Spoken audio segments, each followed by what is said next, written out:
The following is brought to you by the Social Suplex Podcast Network.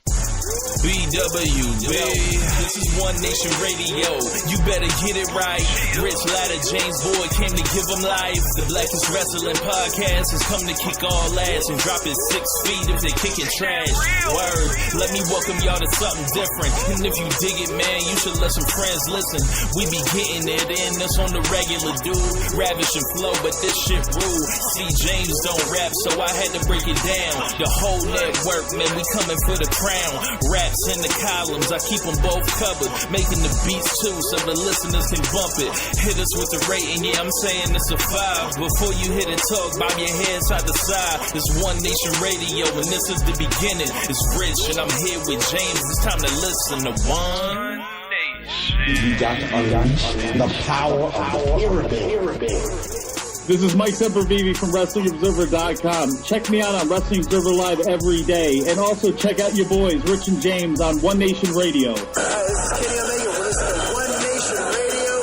Check it out, guys. These guys know what's up. Big Kenny Omega fans, and that's all that counts to me. Goodbye and good night. Hey. Welcome to the March 14th edition of One Nation Radio. This is a special edition. James, what's going on, man? Not too much. Just got done listening to a lot of good music and kind of uplifted by some of the stuff I heard. But ready to go. And joining us today, rapper, actor, star of Deleted Reality, songwriter, and Kanye stan, Alex E. Miller. What's up, man? I feel like you're missing like 5 more titles, but okay. What's up? Damn, what an introduction. Yeah. Put this man over like a rover, and all that man has to say is, what's up? All right, man, so... Very excited. Yeah, please have more enthusiasm. What more could you ask for, you know? This is shout out to is it Covington is his name that put us together? Carrington is his name. I ain't shouting out nothing. I told Rich about doing this like 3 years ago. Yeah. It never got around to it. Yeah, out here flagging. But I mentioned Rihanna, Miss Beyonce 3 years ago. I do have the Jay-Z one in the works that I'm trying to narrow down from 129 to 64. So 129? Yeah. I went through all the albums and grabbed everything I thought was worthy. So did you also include Watch the Throne as well? Yes. Did you include any of the Best of Both Worlds stuff? The first one. That's fair. Was second Big one, Chips on the second no. one? Or yes, the first one? Big Chips on the second one. I probably included Big Chips, but that's about it. All right. So basically how we're going to do this thing here is...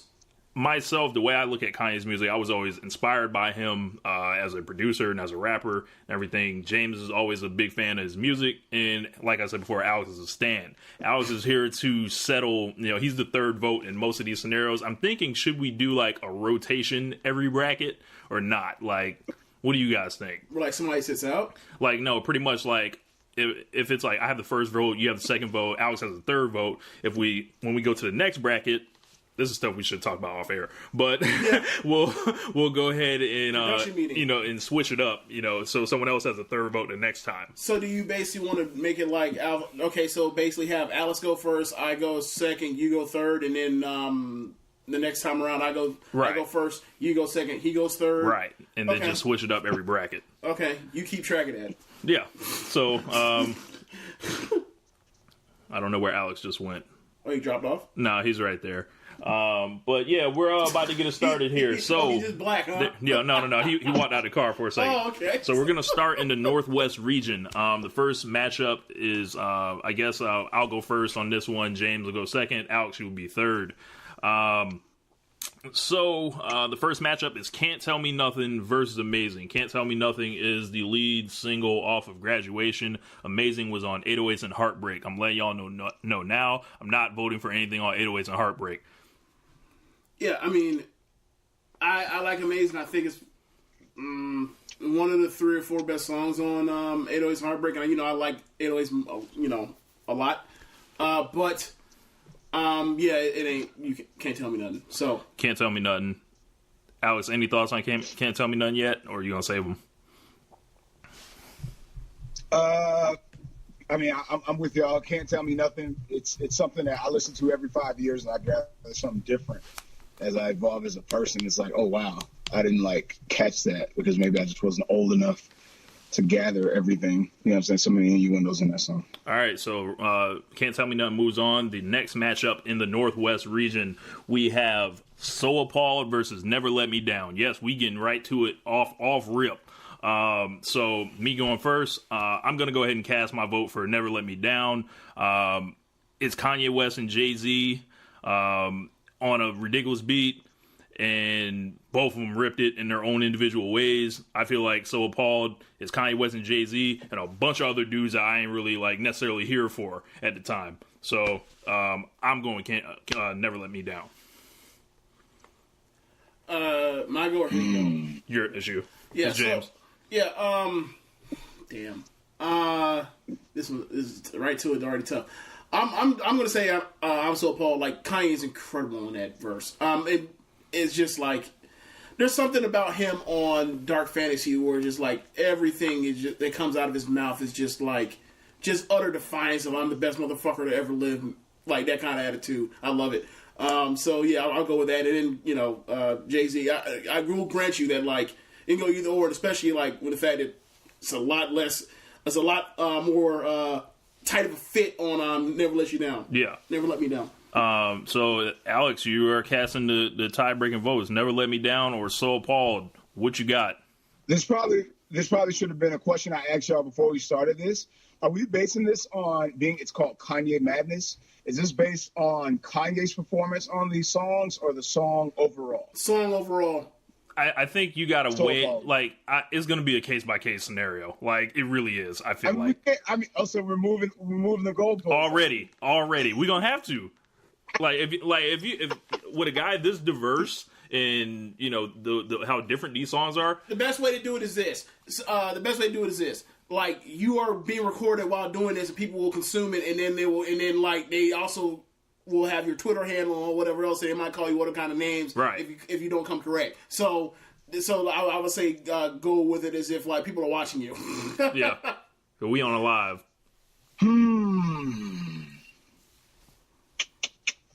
I gotta say So Appalled. I have to. The reason being is because, granted, like I get it. Like I get where you're coming from with Never Let Me Down, Rich. But the thing is, with So Appalled, nobody took a bar off. Nah, that's not true. Side of Prince did. Plus, the Trojans in my pocket, Matt Leinart. Yeah, it was 2010. That was weak. That was weak. Sorry, Sci-Hi, if you hearing this, that was weak. About the girls, my like, she found out about April, so she told me to march. Okay, kick rocks. Yeah, like Sci-Hi is not really bringing it on that. So you got so you got So Appalled as your vote. Yeah, right. I say So Appalled. All right, So Appalled moves on. Never Let Me Down is eliminated. Next one is Time to Go to War. Off rip. I'm sorry, I have to do an obituary for Never Let Me Down. Like, that verse that Kanye did on there is like identity foundational stuff. Like he tell you everything about him is in a verse. Like, it was incredible. Yeah. So, and I think we're getting even more to that in the next matchup. Off rip, I think this might be the hardest one in the first round. I'm prepared to go to war. Last Call versus Hey Mama. So I don't think you're gonna have to go to war on it. It's Last Call. Thank you. All right, so I'm gonna tell you why it's Last Call. Well, I'm gonna wait on Last Call. My vote's for Last Call, and it's like not close to me. And in the actual voting, we're knocking off great songs, yes, whatever. So there ain't no reason to have to like go to bat for all these songs. Like, Ham's not on this freaking thing. Right. You know what I'm saying? Right. Like, come on. Right. So wow, that make the list. Yeah, they didn't put it on there for Gone's not reason. On here. Gone from in the late registration. That's not on here either.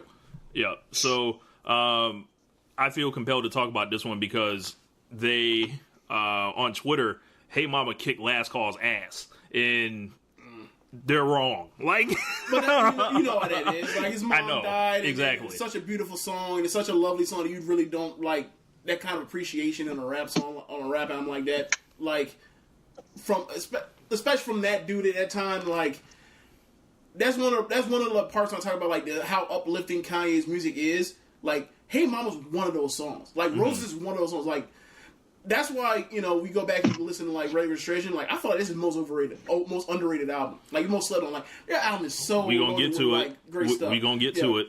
Alex, you got any words about Hey Mama now that it's eliminated? No, I mean, rest in peace to Donda West.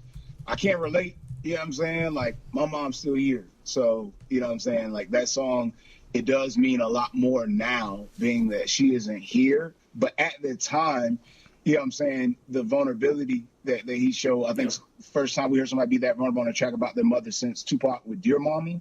But with Last Call, as a human being, that relates to so many people when he talks about at the end, the interlude at the end of that song alone, being that it sits on that track, that sets that song away apart from so many other songs, like, period. The whole story about the ups and downs and the emotional roller coaster of like trying to get on. And the rapping. You know what I'm saying? Where he mentioned moving and almost making it, and then it's like you're so close and it gets taken away. Like, that's, Yeah. Last Call. So we got a 3-0 on that. I'm shocked. So let's see what we got next. This is a good one. Devil in a New Dress versus Real Friends. All right, so we get into it. We get into it off rip. So both of these songs are tight. Both of the beats are hard. Both things I would rap over, like most of this stuff. But I would actually pick these and do something with them. I got an upset here. I'm going with Real Friends. And the reason is, like, you know, it's hard when you're really splitting hairs between Devil in a New Dress and Real Friends. But Real Friends is something about the feel of it that I just like a lot more, and that's pretty much it. I'm not really crazy about Devil in a New Dress. Like, people rave about it, especially because of Ross verse, and I'm not like that crazy about the beat. But Smokey Robinson. But I'm not that crazy about Real Friends either. So I guess I'll go with Devil in a New Dress. So Alex, it's up to you, man. Real Friends or Devil in a New Dress?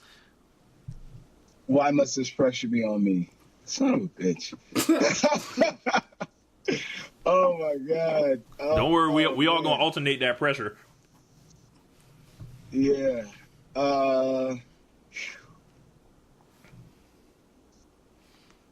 I think you know what's funny? 5 years ago, I probably would have said Devil in a Dress. Real Friends, because it's the that content, man. That content. What he's talking about on there, like, you know, people feel you spoke about that, Rich. Like, moving from state to state and like missing like friends of yours. You know what I'm saying? Like, and that's something that like anybody that went to college and left home can relate to that. I remember like Julian, which is like my best friend, like I remember him leaving and he was homesick. Like, he called like a few days, he's like, man, I miss you, bro. You know what I'm saying? Like, it was like, damn, that's our first time being apart from each other once we were 6 years old.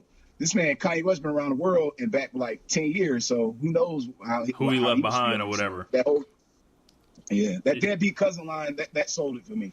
Yeah. So moving on, Real Friends. Real quick, James. Yeah. You know how you said that you asked at the beginning what happened to this guy, right? It's interesting. You mentioned Family Business. This is the guy that when he first came out had a song like Family Business, and then making it, loving the success, but having to deal with having to make a song like Real Friends, because he goes from Family Business to talking about how he hates family reunions. Huh. Yeah. That's telling. Yeah, like that's all part of it. Like for me personally, out of all the rappers I've listened to, or whatever, that have like extensive catalogs, like Eminem and Kanye are the two most like personal rappers that were able to make their personal stuff actually like go on a mainstream level. So, I mean, obviously you can say Tupac, obviously, but Tupac's not really my bag like that. Like I have an appreciation, respect for him, but he's not really my thing, as y'all know. But when it comes to those two, like the thing with them is like you feel like you know so much about them and everything else, and that's not necessarily like a good thing. But from the stuff you can glean from their discographies, like you can kind of see where their lives are kind of going. And like the Life of Pablo, kind of me overall, when I first heard it, like when we did a review on that, was like I kind of feel like he's in a better place than what I thought this was going. Like after hearing Yeezus, I was like, my God, like, you know, anything go off the rails at this point. But like, you know, but yeah. So, but it was like a clear delineation from like after graduation on to where like a lot of stuff, some real shit's happening to him. Right. So up next, we've got big matchup here. We've got the 6 seed Crack Music against New Slaves. So, you know, both of these are really heavy in the content, right? So, and each of them, it doesn't matter what, they both affect black people. For me, I'm just going down to what sounds better and the hotter beat, and I think the better, like, you know, lyrical execution, and that comes back to me being a rapper and what I value in a song, and I'm going with Crack Music, and to me, it's not even close. It was funny. Yeah, I'm on Crack Music too, and the funny thing is, like, I actually just I had to refresh my mind on New Slaves. I remember some of the stuff like that I thought was kind of corny. Like, okay, so these guys are white, you know, like these motherfuckers that are part of the, you know, feds or whatever. Like they're in hand this cash in on like the black man's plight, and you're like, oh, I'm gonna, you know, come in your hand spouse's mouth, and like, right, like that's. Tone it down, please. Like, you know what I'm saying? Calm down, player. But like Crack Music, just like. I've always loved Crack Music the first time I heard it. Same here. And fun fact about Crack Music, the drums that are on there are the same drums that are on Power. So whatever happens, we need to get those drums back to Kanye, that same sample, because we need another one. You know, another crazy part is like, you know, like I fancy myself to be a bit of a like novice drummer. Yeah, I don't even think you even know that, but like I can't actually like that drum, like that, just the snare and kick pattern. I can't replicate that with my hands. Yeah. Like when you just beat on the table, I can't do that. Yeah. Like, that's how incredible that beat is. Alex, you got any thoughts on New Slaves now that it's eliminated? Because I know you like the song. Yeah. I love, because it was like an educational piece to me. I was like, oh shit, I didn't know these things. And then like all the blogs, you know, were writing about it. You know what I'm saying? And I was like, oh, okay.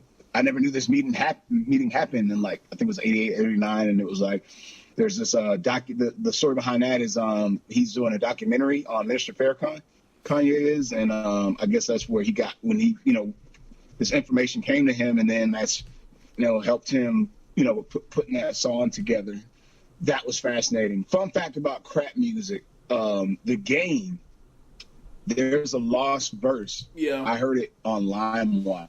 Uh-huh. I'm gonna go way back with that. There's a lost game verse for some reason. It's like disappeared and you can't find it on the internet anymore. But the game was like hot as fish grease, and I think the label was like fucking with Kanye on getting the game's vocals cleared at the time. Yeah, and then like Game was like, I'll do it for free, and kind of was like, I'm not risking that. So moving on, the next thing we got is Flashing Lights versus Famous. So Famous obviously was the song that got a whole bunch of attention when, you know, for the Taylor Swift line. Besides that, hot song. I don't know. Doesn't hold up to Flashing. Yeah, it doesn't hold up to Flashing Lights. Flashing Lights to me is like if they let Dr. Dre produce for Kanye at that time, and you put him with Toomp, and that was the result. Yeah. Even though Dre wasn't on the beats, it kind of had that feel. The drums, yeah. Yeah, Flashing Lights in a cakewalk. Yeah. James, Flashing Lights. Yeah, with you. Anything on Famous, Alex? No, I love Swiss's ad libs on Famous. That shit. It was so hype. It was like, damn, like, you know, it makes you appreciate Swiss beats, just his voice on a song. Kind of like, which we didn't mention, but Can't Tell Me Nothing. He sampled Jeezy's ad libs for Can't Tell Me Nothing. You know what I'm saying? It wasn't so much a sample as much as remember I Got Money, the very last song on TM 102. Inspiration. Yeah, that's right. I Got Money with T.I. Like, that was actually a remix. And then, like, it never got something happened with Jeezy or whatever, and, like, Kanye got it, and the rest is history. Yeah. So, moving on. Toomp got two stories like that. Like, the one story with, like, you know who originally had What You Know About That? 8-Ball and MJG originally had it. And then, like, T.I. originally got a hold of it, and all of a sudden he heard the beat. Man started mumbling. T.I. he started rapping to himself, and a bunch of people was like, "What you know about that? What you know?" And then Toomp was like, You know, it was on a reference beat. I was holding it for them. They never got back to me. Yeah. They never signed no paperwork. Never gave me no money. Run it. And then all of a sudden, the tube said something like along the lines of T.I. had a bigger vision for it. look, you know what that meant? Bigger check. Yeah, you know? Exactly. So moving on. Movies. Our Movies. next matchup is between Big Brother and Love Lockdown.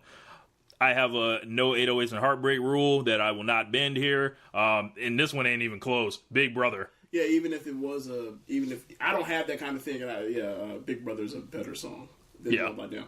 Like Love Lockdown, absolutely amazing. As far as first impression, because everybody's first time hearing it was at VMAs, and Kanye's not a good singer, and that's kind of the reason why without the auto tune before that kind of stuff, it was kind of cool because it showed like the vulnerability.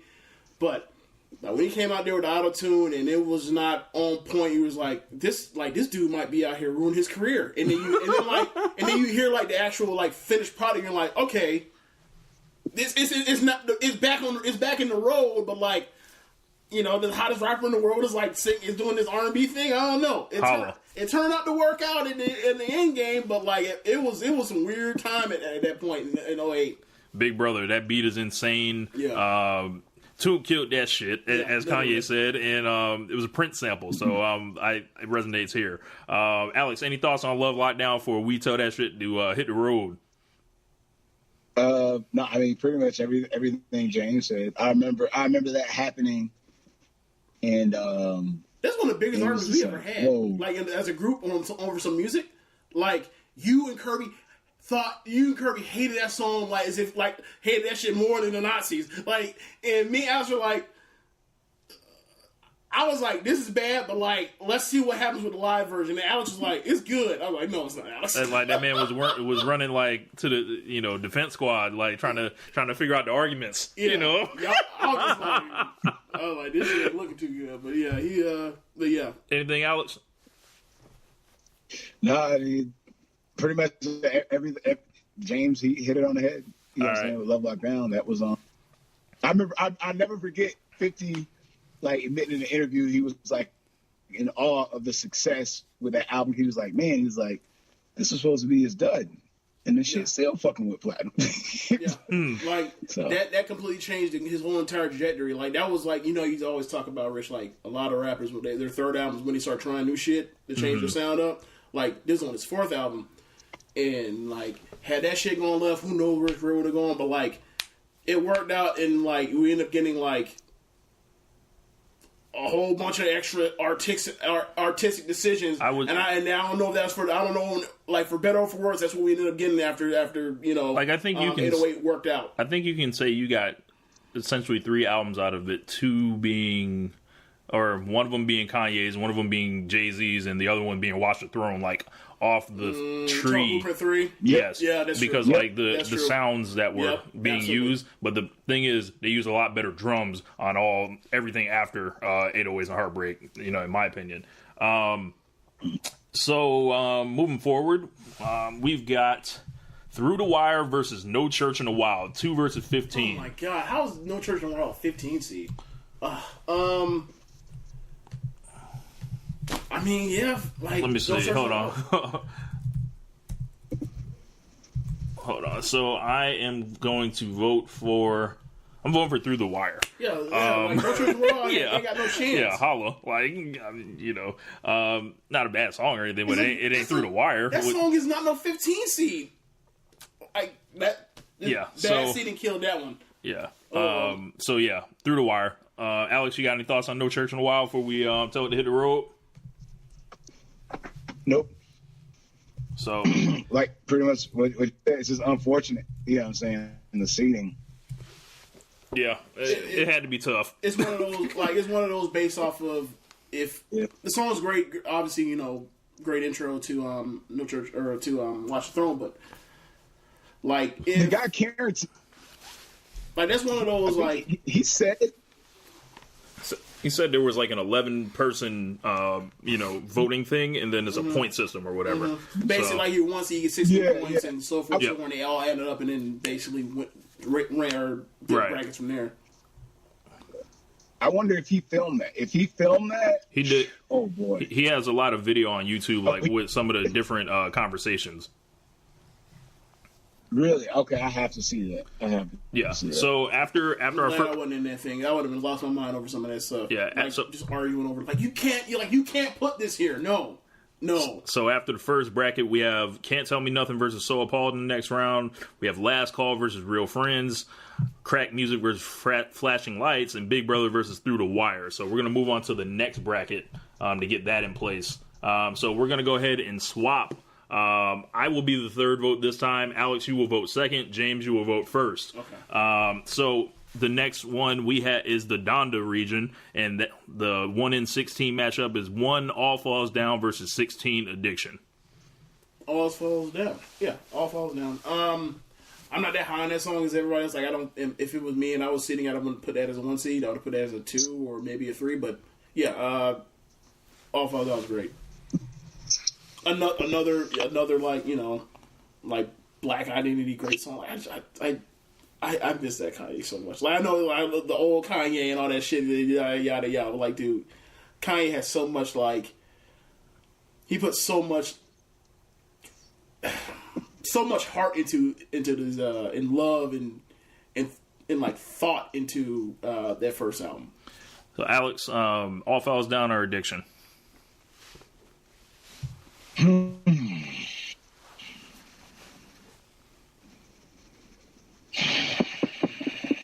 All Falls Down. Yeah, so You sound conflicted on that one. I am. I'm going to make the case for you, Alex. Addiction, only because addiction just hit close to home with me from when I used to have my issue with drinking and shit. Because it used to be like, like, what the fuck, like, Right, but the song's about a threesome. Why is it that what's supposed to be bad makes me feel good, like takes me away and makes me not give a fuck for a second about stuff that's stressing me out? Then it makes you think about, like, I got, like, as you know, like, people on here don't know, but me and James are related. You know what I'm saying? Like, so, family things. I went through family things with people that have had addiction. So it's just like, when you hear that, it's like, man, it's like, so the way he told that story, it's like, he was almost being like comical with the beat, right? The way he was singing, but at the same time, it was serious. It was like, fuck. It's one of those things. Like I say, every 5 years I get something different out of the songs. No, you know what I'm saying? Through the Wire, though, it was just an experience for him. We've never heard anybody do that. You know what I'm saying? Like, rap with their mouth wired shut. You know what I'm saying? Like, you're on the wrong song. Yeah. So it was either All Falls Down or Addiction. But I love Addiction. I'm sorry. All Falls Down. I got All Falls Down. I'm sorry, but. Yeah, but All Falls Down. Yeah, All Falls Down. That was when he said we're all self-conscious. I'm just the first to admit it. That one line makes that song. That might be one of the top 5 Kanye songs ever because of that line. Yeah. So like now, I have the third vote. I know you guys both voted for All Falls Down, but Addiction is criminally underseeded. It was the first song to me on Late Registration that I really like fucked with super hard. The beat was tough. The sample was like insane creative. At that time, it was just like, I was listening. It was like, what is Kanye gonna sample next that will inspire me even more to do this shit? And that was one of them. And as Alex mentioned, the song is crazy, but All Falls Down is All Falls Down. So, so let's see. So moving on is All Falls Down in the Donda region. Sorry, Addiction. Still love you. Up next, 8 and 9 seed. I don't know how this was an 8, but Monster versus Heartless. So, James, you want to go ahead and set it off? I mean, okay, both of these things should be higher rated than what they're rated as far as their seeding. But ultimately, it's Monster. Monster could have been a 3, could have been a 2 seed. Like, could have been a 2 seed. So, yeah, Monster. So, Alex, what you got? Monster, one of the biggest verses, I think, of the decade. You know what I'm saying? Like, that Nicki Minaj verse, people still to this day talk about it. I think it was a fucking anniversary, like, earlier this year, that people were like, oh, this is the anniversary of Nicki's Monster verse. You know what I'm saying? Like, everybody, that's the birth of Nicki Minaj in a sense. Not as a whole, she's already popping. But, like, when everybody that was unsure was like, oh, shit. Like, it's like Eminem on Forgot About Dre. If you didn't know about Eminem, once you forgot about Dre, it was like, oh yeah, you better get familiar. Yeah. You know what I'm saying? So, He done this. Like, Kanye has a bunch of, like, you know, takeoff. Like, people, like, their launching pad is, like, being on verse, whether it's, like, Lupe Fiasco on Touch the Sky, whether it's Chance on Ultralight Beam. He has a few of those. Yeah, this ain't close. This Monster's one of the hardest beats I ever heard in my life. At that time, I was fiending to hear that boom bap stuff. And the big thing with Kanye is while all the production changed throughout essentially his whole career as soon as it started, right? From all the beats that were, you know, he was probably making his whole life throughout the 90s, throughout the early 2000s for the rock, and all the beats started changing, right? And he had to figure out a way to still come up with new shit, but he didn't want to switch to making trap beats like immediately, right? So that was also like his first beat that actually knocked. And that shit was like I wanted to rap everything I ever like thought over that beat. So Monster, and it's not close because I have a no 808s and heartbreak rule. And let's see. So we got that's a tough round too, boy. Woo, that one might So let's see what we got next. We have one little thing. Underrated line from Jay-Z and Monster where he goes, I still hear fiends scream in my dreams. Underrated bar. So up next we have Drive Slow versus Highlights off of The Life of Pablo. So that would be you, James. Okay. Full disclosure, I like Highlights. Highlights is hella fun. Highlights is actually like the new age. I was thinking of this earlier. There's another song because I was going through all these songs, and like it's like an updated version of Workout Plan, almost, right? Like just as far as the rhythm of the beat, not the actual like content of the song. That being said, and a chance in hell that it can win. So there you go, Alex. Drive Slow versus Highlights. Who you got? Hey, Drive Slow spoke to every young adolescent that was out here just living life and getting caught up in this world. You know, it's like an inside joke between us when we say world. Dude. Drive slow. Drive slow is like, all right, you need to like tighten up. Yeah.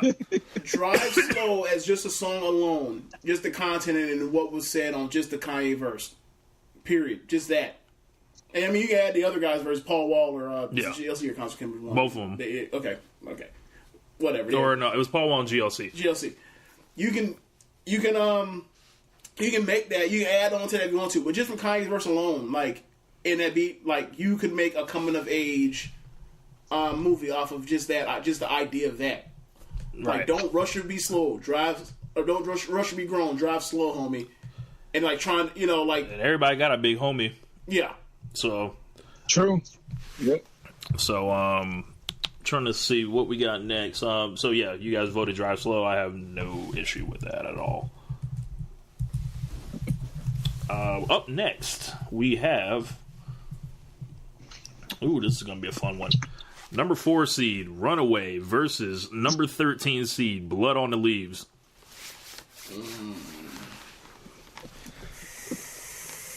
Yeah, I love Blood on the Leaves, but like when I first heard it, like even though it's incredible, go with the song you like. Even though it's go with the song you like. Oh, I'm going with. I'm not going Blood on the Leaves, but okay. My thing is this: that song is incredible sonically, but the issue is Kanye overdid it on that song with all the live and learn and live, catch his breath, live. Like he's just way too much. Like I love it. It's like a blast, and also now because of Rusev's music now. Like it used to be that when I would hear Rusev's music, you point out to me that I would hear Blown Leaves. Now when I heard Blown Leaves, now I hear Rusev's music. So it kind of the wrestler. So it kind of messes me up. But yeah, it's yeah. Yeah, and this man's Facebook call dropped, so I'm attempting to get him back on the line. But yes, I will continue talking about Blood on the Leaves. Blood on the Leaves, yes. It was a Blatant Jack from what was that production group's name? Tonight. Okay, Blatant Jack, whatever. Blatant Jack, like the Hudson Mohawk is in. Who did it? They made it or whatever. Because like they made a bunch of different versions, like whether it was Higher Ground or or Are You Ready? Like, that was pretty much like their style. Was like they were basically making like this EDM trap stuff with like these blaring horns that sound like, you know, right. That sound like C Murder. So right. That's what they ended up with. We're back. We had some technical difficulties. Alex, Blood on the Leaves versus Runaway. What you got?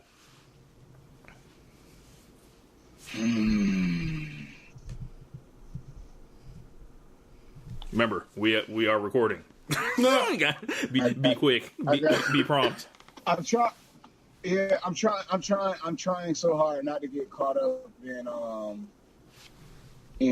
you know, the moment, because Runaway was a bigger moment. I think the Blood on the Leaves, because Runaway was like the resurgence of his career when people was like ready to write him off after the Taylor Swift incident. Blood on the Leaves. Okay. Wow. So it's down to me. All right. So now, James, you said about the extra stuff. Runaway was 9 minutes long, bro. I'm talking about the radio. It was 9 minutes long, bro. Okay, so how long is Last Call then? How long is We Major? Different. 7 minutes? That's different. We Major 7 minutes long. That's different. That's different? That's different. He let the song just play so 20 minutes just sing for no reason. All right, so we about to do this. I'm voting for Blood on the Leaves. Oh, my God. Runaway, Holla. Okay, so since we're going to do the obituary, I'm going to give it a proper obituary because this is incredibly, like, ridiculous to me. Okay, so, Runaway is literally the soundscape and the, what? Just point at the mic. Oh, sorry, yeah. Blood on the Leaves, not Blood on the Leaves, I'm sorry. Runaway is literally, like, the low-key, trap 808, or trap, hi-hat, combo, like kind of like the T-minus hi-hat. That was the inspiration and the genesis of all of that. Especially when you get that quote unquote what we call now the Drake effect or whatever, with the low synth that you put an envelope on or whatever and you filter it down. That's the entire melody of the secondary melody on Runaway besides the piano. That thing literally birthed the entire last 8 years of, 8-9 years of rap music of that. So, oh my God, I can't believe y'all did this. I really can't. So now you said that about the drums, right? Now I'm going to correct you about those drums. Those drums, they come from, they're literally a loop of a song from that someone sampled in the 90s. So I don't know how it was necessarily some T-minus stuff. Okay, think of the T-minus song like She Will. All the T-minus songs are like from Drake. That was on not the first album, the second, Take Care. But this is before that. Like, so T-minus is off that tree. Like, what I'm saying. No, when you're talking, or say it again. I don't understand what you're saying. So the deal, like you said, it was like some T-minus stuff. No, I'm saying I must have heard it wrong. What I mean by like some T-minus, I mean like T-minus was inspired by that. Okay, that's what I mean by that. Like that influenced that entire sound of like either you have to have either Lex Luger hi-hats or you have to have T-minus hi-hats and that whole entire junction in the early 2000s or I'm sorry, the early teens.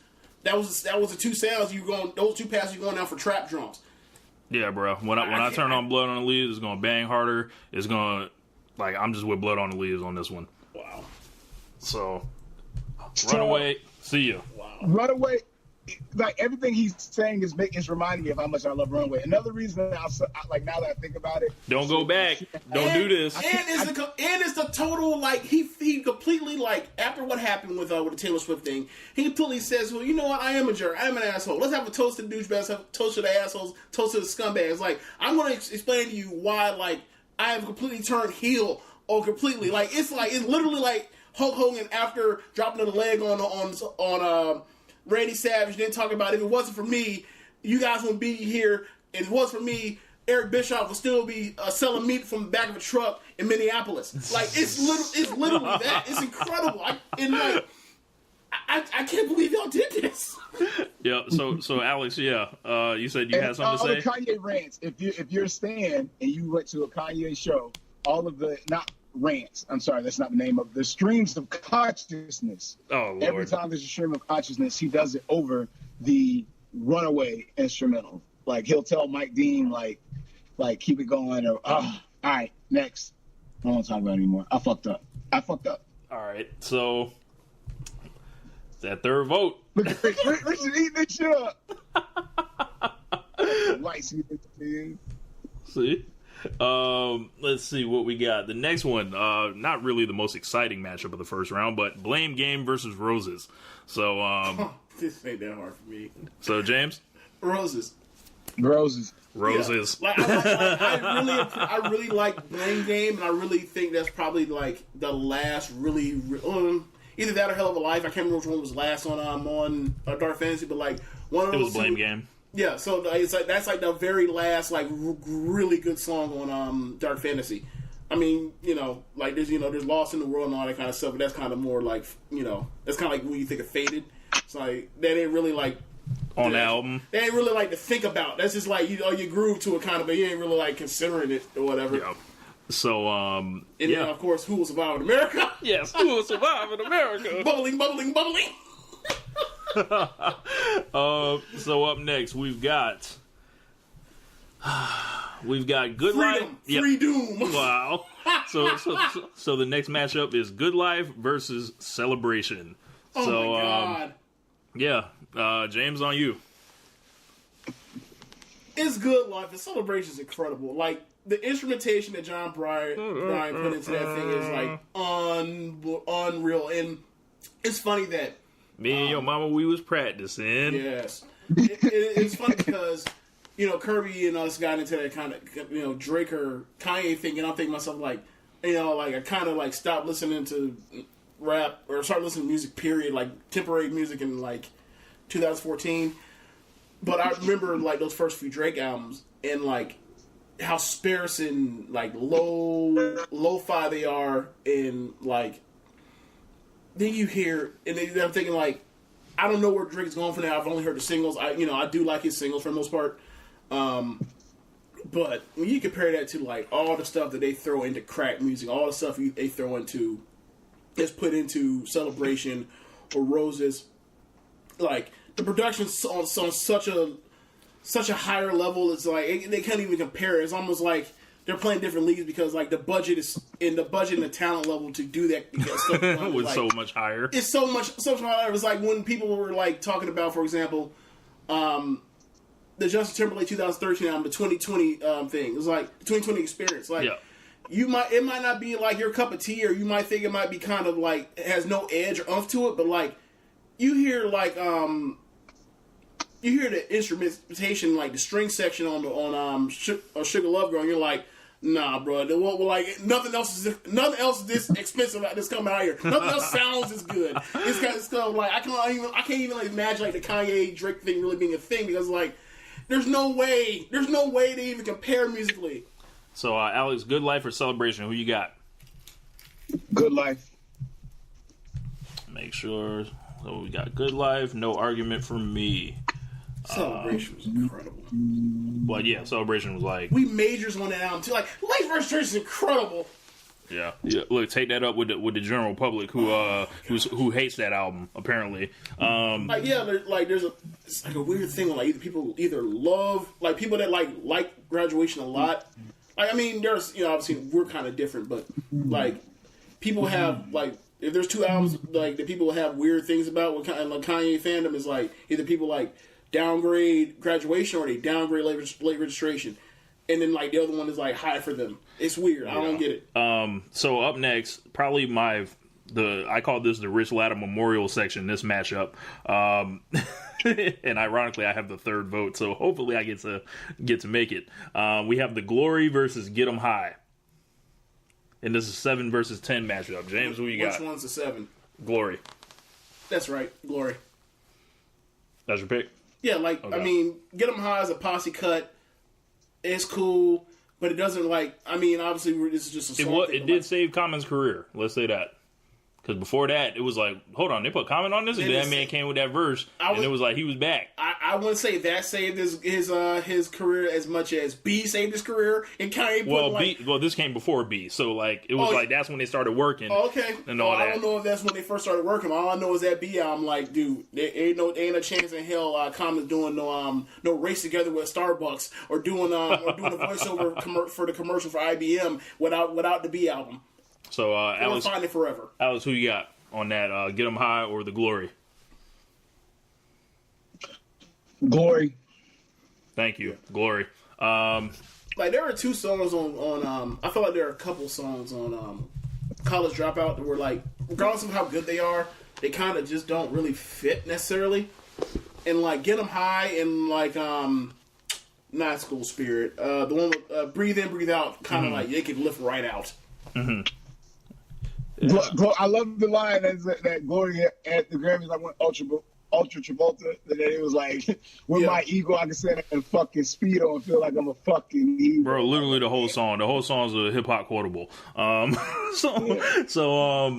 the next one we've got All of the Lights versus School Spirit. 2 versus 15. Now, Rich, for the people that because we were recording at the time, when you opened the door for me to come into your crib, what was I playing? I think you were playing School Spirit. I was playing School Spirit. Like when I first heard of School Spirit, I just sampled a line off School Spirit. Oh yeah. Like when I first heard School Spirit, I thought like, I don't know how this dude did this. This is incredible. This dude really just did this. Yeah, pretty much. Like, because like when I first heard it, like you're hearing like the stuff come out because of the Get Well Soon and everything else, and you're like so like, and you hearing some of the stuff come in, trickle in from time to time. I'm like, dude, this Kanye dude, like, this dude is like, everything he comes out with is fire. And then the album comes out, and then like you get to him, I think it's like track 15, School Spirit, and like, dude, so he got all of these skits to work out around this thing. And like this thing it feels so like soulful, feels so joyous. Like you can imagine, like literally people stepping in line to this, like, and it ties against the College Dropout thing. It's like, and like it's like this is incredible. Like this dude is so talented. Like he's not the greatest rapper in the world, but like this dude like puts this stuff together better than anybody I think I've ever like thought of or I've ever heard at that time. And I still believe that to this day. Yeah. So what's your vote? It's All the Lights, man. Like, All the Lights is incredible. So, Alex, you got All the Lights of School Spirit. Where you at, player? Yeah, all of the Lights is a masterpiece from the freaking, the way, like, it's presented on the album. You know what I'm saying? Where you hear, like, the instrumentation leading up to it. Like he basically knew what he did. Like, because when you look at it, when you looked at that, like, that artwork, because I think, if I'm not mistaken, that was right after he did the Good Fridays. And he was putting out the artwork before you heard the songs. And people were like, how the hell are all these motherfuckers going to be on this song? Like, what is it? Now, mind you, this was pre-DJ Khaled, We Taking Over, where he showed us how he can put like 7-8 people on the song and make it sound great. We Taking Over came out in 2006. It did? Yes. Like 07, 06, yeah. No, but the thing with I get what he's saying. 2007, sorry. Or what he's saying with Yeah. No, but what he's talking about with the Good Friday thing of like when you saw that list, you're like, wait a second. So they have Beyonce, they have Rihanna, Rihanna, they have Fergie. There's like Charlie Wilson in the back, and then like you hear it, you're like, oh, there's in the background. Like they're not really doing shit. Like, like he thought like this is gonna be I remember when they dropped. It was gonna be like We Are the World Part 2. This is really what he thought. Like Christian Dior Denim Flow, which should have been on this list. When I was like, oh, Lloyd Banks is on there. Oh, word? Like, so, what you got on there, Alex? Yeah, all of the Lights. All right, and I love School Spirit. As I mentioned, I sampled a line off there from my song Light Skin Nigga, so go check that out. It's on iTunes, anywhere you stream your music, and I made a response to it essentially like 14 years later. Probably tells you how dope it is. So we've got All the Lights. Moving on. Yeah, I'm gonna say my bullets for All the Lights. I know you hate All the Lights, or not hate it, but you think it's overrated because you don't dig the drums. I'm holding off what I got. To try to preserve it if I need to preserve it. So after the second region, we have All Falls Down versus Monster in the second round. We have Drive Slow versus Blood on the Leaves. We have Roses versus Good Life, and The Glory versus All the Lights. So I think the wars are coming. Let's see. Moving to the Chicago region, which when I first glanced at it on paper, I was like, this shit is loaded. So let's see. So, number 1 seed versus 16 seed. This is absolutely ridiculous that this is 16 seed. So, we're going to switch to voting again. Alex, you are going first. So, no, hold on. So, you were first last time. So, Alex needs to go first. I go second. James is the third vote.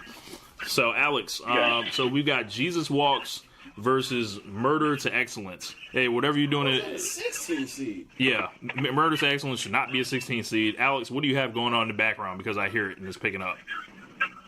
All right, hang on 1 second. Turn the car off. How about now? Try it again. You know, you're probably echoing because I have you on Bluetooth. Let me take you off. Yeah, none of that, bro. All right. So Jesus Walks. Yeah. That's just one of them. That's one of them where it's kind of like, what's the point? I mean, granted, yeah, murder. I mean, but it's just Jesus Walks is Jesus Walks.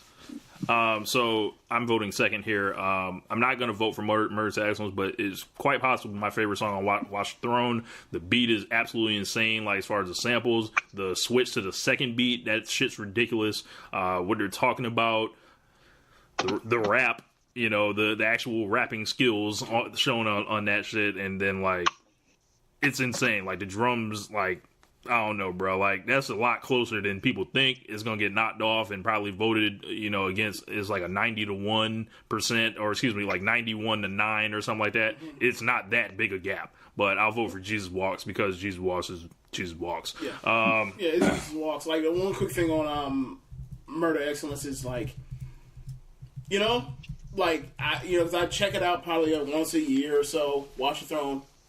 Given what's happened, like, or given what's like been highlighted, like over the last 4 or 5 years or whatever, like Watch the Throne is an album. I don't think an album could possibly like age any better. Mm-hmm. Like when that first came out, we were like, "Oh, these are rich guys, and this is 1%, or this is 1% black issues. They're not relatable." And then like the more and more you hear it, it's like. It's like, you know, the higher up they go and all this other stuff, like you see less of the black people and we need more black excellence and everything. It's like that whole album pretty much is like they knew it, like middle finger to the white man. Yeah, and now you hear, you know, I hear about the stat, you know, the stat line that he gives about Iraq and Chicago and like, you know, and everything else, and like, you know, like forget colors or games or whatever and all that other stuff. Like we need to be more about us, period, like the diaspora. And yeah, man, like that album ages. It's aging like a fine wine. Like even like, you know, especially with this Trump shit going on now. Like it's aging even better. Yeah. Like I can't. I don't want to say I can't wait to see what the fuck else happens, but because I don't. Cause like I dread that because, you know, it could be the end of the world. Yeah, but blow it up. But like they almost seem prophetic. Yeah. So up. So, Alex, you had the, or excuse me, no. So, yeah, we're good. Oh, so, Jesus Walks. I just want to give a little bitch for sure. All right. The next matchup is between the 8 seed Streetlights and 9 seed We Don't Care. Alex, you have the first vote. Streetlights or We Don't Care? What you got? Streetlights. Okay. Care to elaborate? It speaks to me personally, you know what I'm saying, as far as like, regardless of, you know, what has happened to me in my life, I've always felt like where I'm going, it's like, okay, I know I'm going to end up there. It's just a matter of like when and how, you know what I'm saying? So like that, I know my destination, but I'm just not there. You know what I'm saying? Like that, you know what I'm saying? That line, it just speaks to me personally. That's really all I can say. It speaks to me so much that, like, that's why I champion that like that. All right. No 808s and Heartbreak. So, and we don't care all day. It's the intro. It's the first song on the first time we ever heard this man, and we knew what it was off rip. We sitting in the hood like community colleges. Run it. Get Streetlights the fuck out of here, James. Their favorite 50 Cent songs, 12 questions. What's fucking with that? Like, yeah, I will say this for Streetlights. Like, and on that album, like, I'm not that crazy about Streetlights. Like I said to you the other day, when I like just put it on, when I just put like the whole 808s album on a track list, like sometimes I will leave Streetlights off. Hey, these 808s and Heartbreak tracks are dropping like flies. There's only one left. Like honestly, like for me, like Welcome to Heartbreak is so much better than that song, but whatever. Well, so I will say this: given the mood of that album, like it was a nice change of pace to have something that's more like dreamy and kind of like head like kind of like daydreaming type of stuff than the whole thing of like praising like his relationship is like a disaster. So like that was a good like change up on that album. But yeah, it's we don't care. All right, moving on. So the next matchup we got is between the 5 and the 12 seed. We Major versus. Oh, give me 1 second. All right, so we've got We Major versus 30 Hours. So this will be quick. So what you got, Alex? We Major. I got We Major also, but 30 Hours, I love that song. Tight sample. Yeah, pretty much. But it ain't We Major. So, James? Good song, kind of beat it like you can only play in certain venues, but We Major is like one of the most monstrous things I've ever heard Kanye do from a production standpoint. Like, the beat was so raw, he decided to take a victory lap on the freaking song by like running it even longer and like putting a part 2 remix type thing at the end for Tony Williams to do the hook. That's how dope he knew it was. So, we Major. All right, so up next we have the 4 versus 13 seed. We have Stronger versus Black Skinhead. So, Alex, what you got? That's a good one. 1 second. Stronger versus Black Skinhead.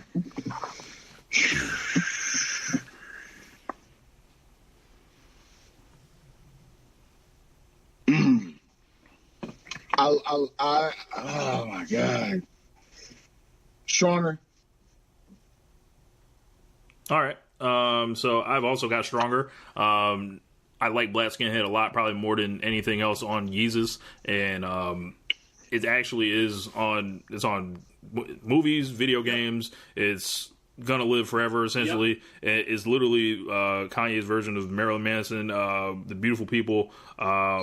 It's a dope sample, and the video is tight. But Stronger, like, come on, man, like the drums, the synths or whatever. Yeah.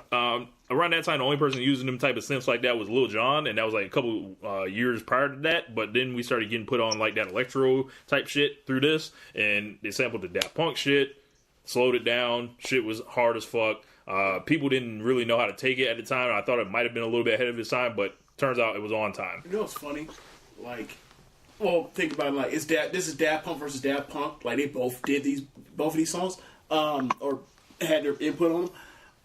I remember when Stronger first. That's a cool observation. I remember when Stronger first came out, and I didn't know what to think of it necessarily. I remember first hearing it like, this sounds epic, but I don't know if it hits. I don't know like what people want to do with it. I like it. I don't know. I remember like this in the heat of the whole like 50 versus Kanye thing, and you know Kirby, Kanye hater or 50 fan he was, thought like, you know, like this shit called a brick or whatever else, and then next thing you know he finds out like the shit was like 4 times platinum. He was like, and then next thing you know like before we even got to like that September 11th date. Like, you heard Good Life and you're like, oh my God, this is going to be over. Like, he's going to smash him. Mm-hmm. Like, he's going to smash 50. And sure enough, he did. But, yeah, man, like, it's so, like, incredible. And, I mean, I don't think you were with us when we went to, when he did the concert for this album. Nah, I wasn't. Dude, you should have went. It wasn't, like, remember, like, this is, like, the first, you know, those first 3 Kanye positive albums, and you're like when like, the Yeezus tour came out, I was like, I don't know. Nah, bro. I don't like what I hear. I don't know. And I see he's trying to reappropriate the Confederate flag. I don't want to be around for this shit. This sounds like some dark, like, you know, other shit that I'm not with. But yeah, like that's one of my favorite movies. That's the reason why I love my appreciation for I Wonder grew because of that concert. We're going to get to that later. But yeah, I just want to mention, like Stronger is just like, it's a monster. Like, what seed is that? So Stronger is a 4 seed. Sounds about right. I probably could have seen it as a 3 seed, but whatever. All right. Up next, we have Gold Digger. Let me type this in here. Which, bro, you know what Gold Digger about to be? Look, you remember what we did to Thriller and Bad? Did we do it to Bad? I think we did. I thought we only did the Thriller. I think we did the Bad. I thought Bad made it to like the Final Four. It didn't? No. I could have swore Bad and Billie Jean made our Final Four. No, and then like not PYT bad. also made it. Not Bad. Okay. All right. So what was that? Stronger was that one. Yeah. And so on this one we have Gold Digger versus Gotta Have It from Watch the Throne. So, Alex, you're up first. Fuck you. Nah. I can't pass it. No, you're first. Oh no. Oh, Yeah. man. So. Racks on racks. No, bro, this ain't that hard. It's gotta have it, man. It's gotta have it. Thank you. I applaud you for doing the right thing, sir. So Gold Digger gets cornier as the years pass. It is more problematic as the years pass. Yes, and it literally yeah. Like it's like the whole song is. If you take that song out of 2005, it's a disaster. I wouldn't even say that. Like it was okay. So that was the song that for most people, for mainstream America, that was the coming out party to Kanye. They were late, right? So I remember like the first. Late Registration did what, $5 million? Something like that. Yeah, like that was. I mean, it was huge. Yeah. Like remember they did a whole MTV like exclusive thing for him, whatever, in the lead up. But yeah, like Gold Digger came out and like it was everywhere. Like you couldn't turn, especially because the whole Ray Charles song came out at that time too. And the damn Gold Digger dance. Yeah, it was such a huge thing. But like, nah. But ultimately, like this is one of those things where like you have an artist where they make a song and it's a song that like they ultimately over time they regret because they have to play the hits when they go on. I mean, some people feel like they have to play the hits. Yeah. Kanye do what the fuck he want. Yeah. But like. Somebody, a lesser person that that with a bit, someone with lesser ego than Kanye will feel like they have to play that right all the time. Like that's kind of the reason why. Like I wouldn't be shocked at all if he didn't do that at a concert. Oh, I'm sure he doesn't now at this point. Like he used to. Yeah. But I'm sure. But like for example, like that's to what I said to you. Like that's his hey y'all. That's his, we do with those. That's his Empire State of Mind. Like get the shit out of here. If you go back and like. You look at those artists, like, they go back, like, yeah, it's a big shit in my life, but, like, I hate having to play this fucking song every single night. Like, go ahead, Alex. He went on record to say that he himself did not want to do that song.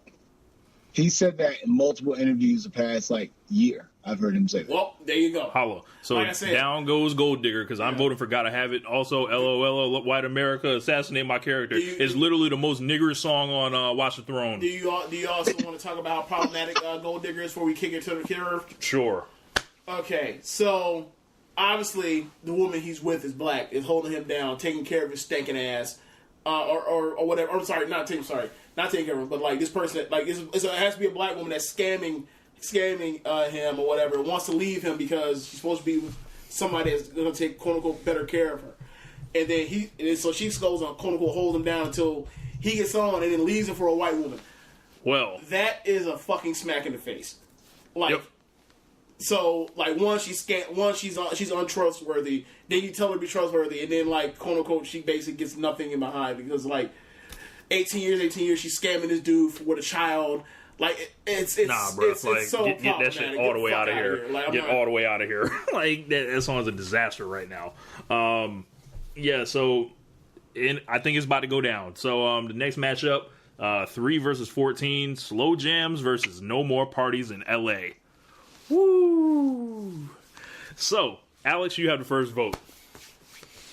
Man, I got the worst bracket to have the first vote on.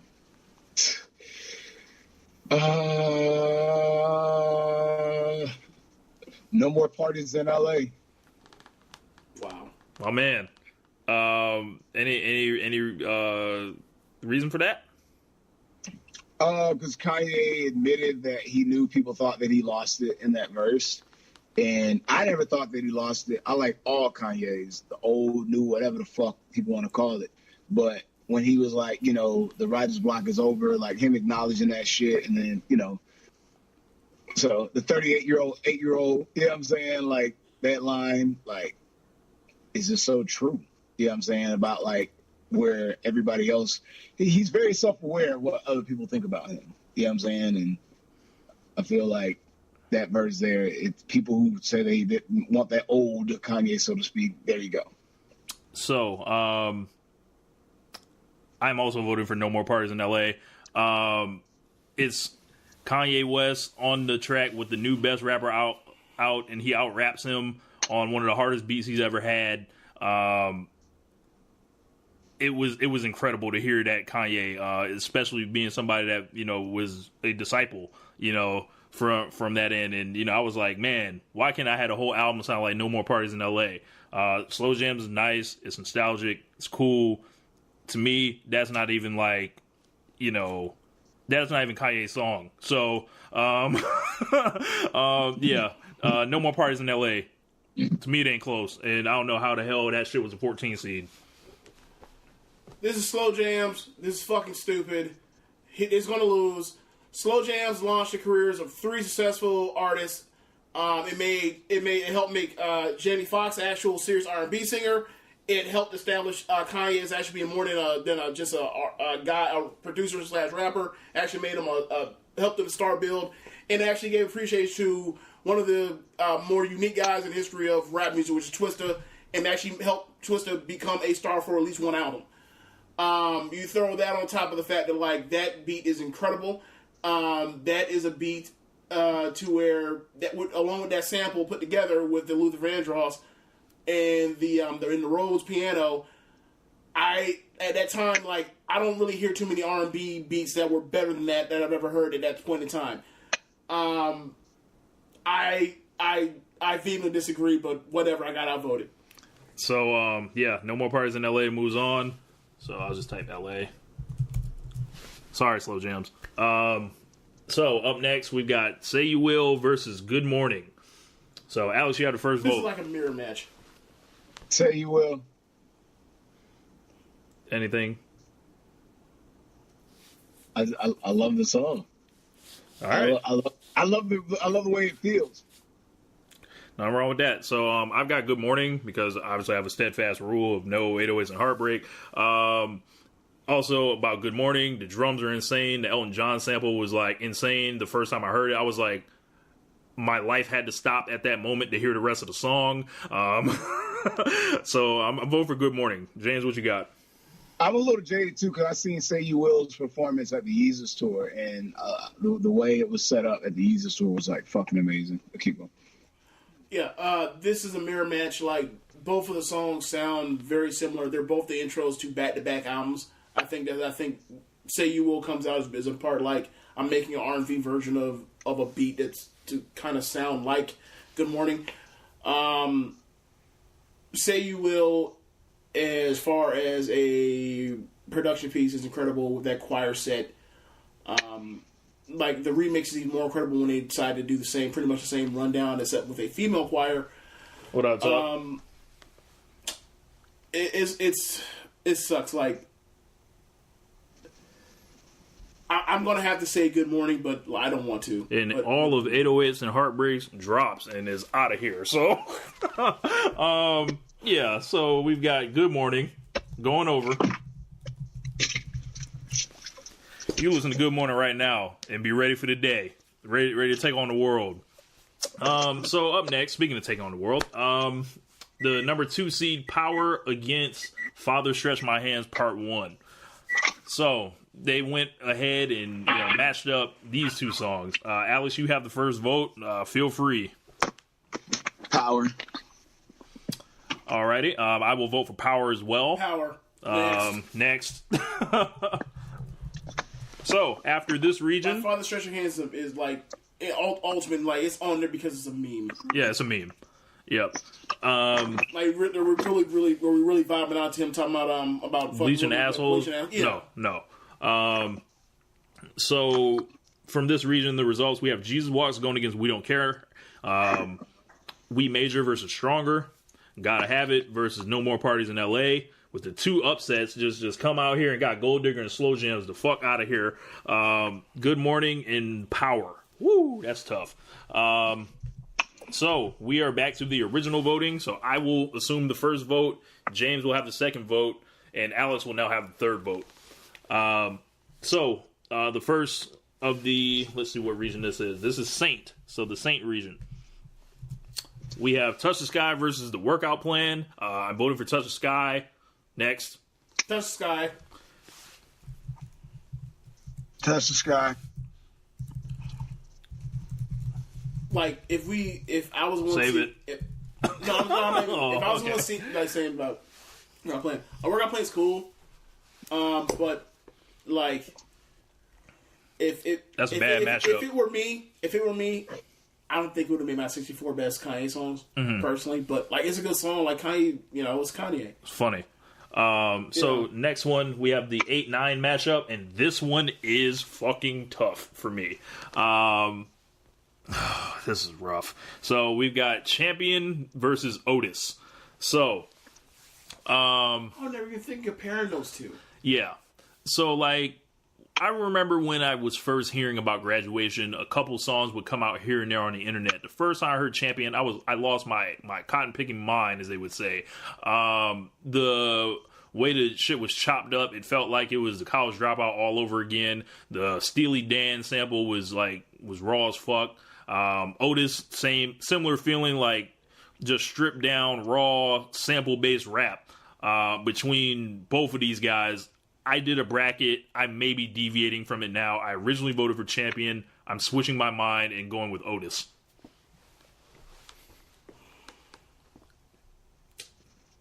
Next vote on James. Damn. Oh, I hate to get rid of Champion. I'm gonna go with Champion. Like Otis for me was more of a moment, but the moment was more fleeting than anything else. Especially once because that was like to let you know that the album's on the way. Like it was that and him to let you know the album's coming. But like the meat of the album, to me, like it's not really like they're just rapping as opposed to like what you really take away from what is in the Watch the Throne album. But I mean, obviously, it's not necessarily what we're talking about. But like for me, we're really splitting hairs. So that's the hair I'll split. So Alex, it's up to you, Champion or Otis. You will decide what moves on. I was gonna say all the way up until James said the whole thing about it's just rapping, because he took the words out of my mouth with the moment thing, because that's exactly where I was gonna go. I was gonna say like that moment was like, oh my God, like they're doing an album together, you know what I'm saying? But Champion, it's so funny. I was listening to Champion earlier today, actually. And like the line where he's talking about like where his pops was like, every time you see close your eyelids, like, yeah, Champion. Alrighty, so Otis goes down in round one. Drop out, keeping kids in the school. Yeah. So we have come to the moment that sparked the long message debate we had the other day. 5-seed Spaceship versus 12-seed Ultralight Beams. I have the first vote. I am voting for Spaceship. Spaceship is a seminal song of my life. That wasn't what the argument was. I swear that was it. It was an argument or two words. That's what you're arguing. I thought that was a secondary argument to that. Whatever, don't matter. I said no. You said it was a blowout. I said it was close. That's what the argument was. Yeah. So to me, it's not close. The Spaceship, like, if you're pulling up the College Dropout and be like, play, like, what the hell is this about? Spaceship is gonna be one of the songs I play. I love the beat. Distant Lover sample from Marvin Gaye. They did the 6/8 thing, which isn't really prevalent unless you listen to Dipset.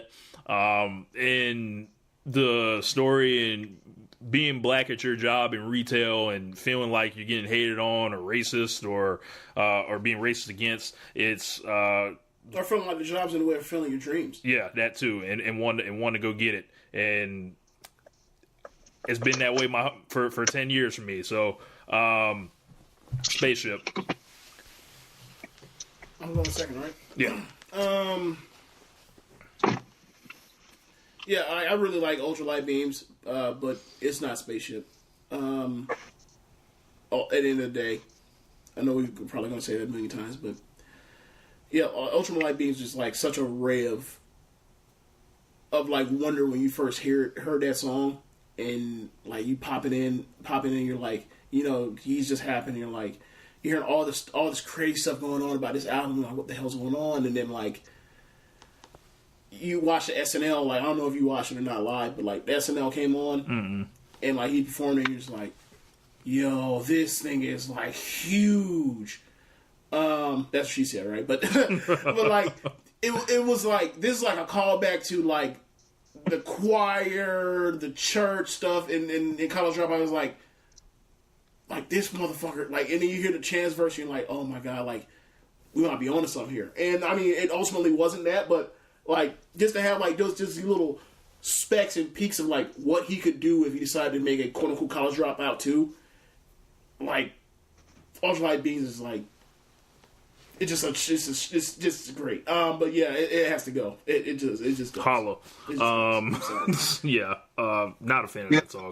Go ahead, Alex. The Life of Pablo could have been titled All Kanye's. He could have titled that album All Kanye. Now there's Jesus there. I mean, there's Jesus there. There's Dark Fantasy there. There's College Dropout there. Yeah, definitely. That's true. Next one's a very tough one. So we've got Spaceship moving on. Oh yeah, we were doing an argument or whatever. When's the last time you heard Ultralight Beam? Let's do it the other day. So you understand how I said like there is a our verses there that ain't like when they wrote that on Jeans that ain't no fucking hook. Yeah, like I was like, nah, bro, they mislabeled that shit wrong. You gotta listen to it. Like they're just wrong. I don't necessarily like the drums on that song. It's like, I don't know. It tried to be plain, but it wasn't. I don't know. It was weird. But let's see. We had Diamonds from Sierra Leone against Dark Fantasy. Now this is tough. A 4 versus a 13. Dark Fantasy being the intro to My Beautiful Dark Twisted Fantasy. Diamonds from Sierra Leone being the lead single off the criminally underrated Late Registration, which I kind of feel an obligation to ride for in these streets. And it's funny because like this is the most underrated. I feel like this is Kanye's most underrated song, like single. So I have the first vote. I will cast, even though the rapping is absolutely incredible on Dark Fantasy, the rapping's incredible on Diamonds too. Yes, I'm getting there. But the beat for Diamonds Are Forever, that might be the single hottest beat Kanye's ever made. And if you like, I remember where I was when I first heard it. So also, I'll get to this with Diamonds Are Forever.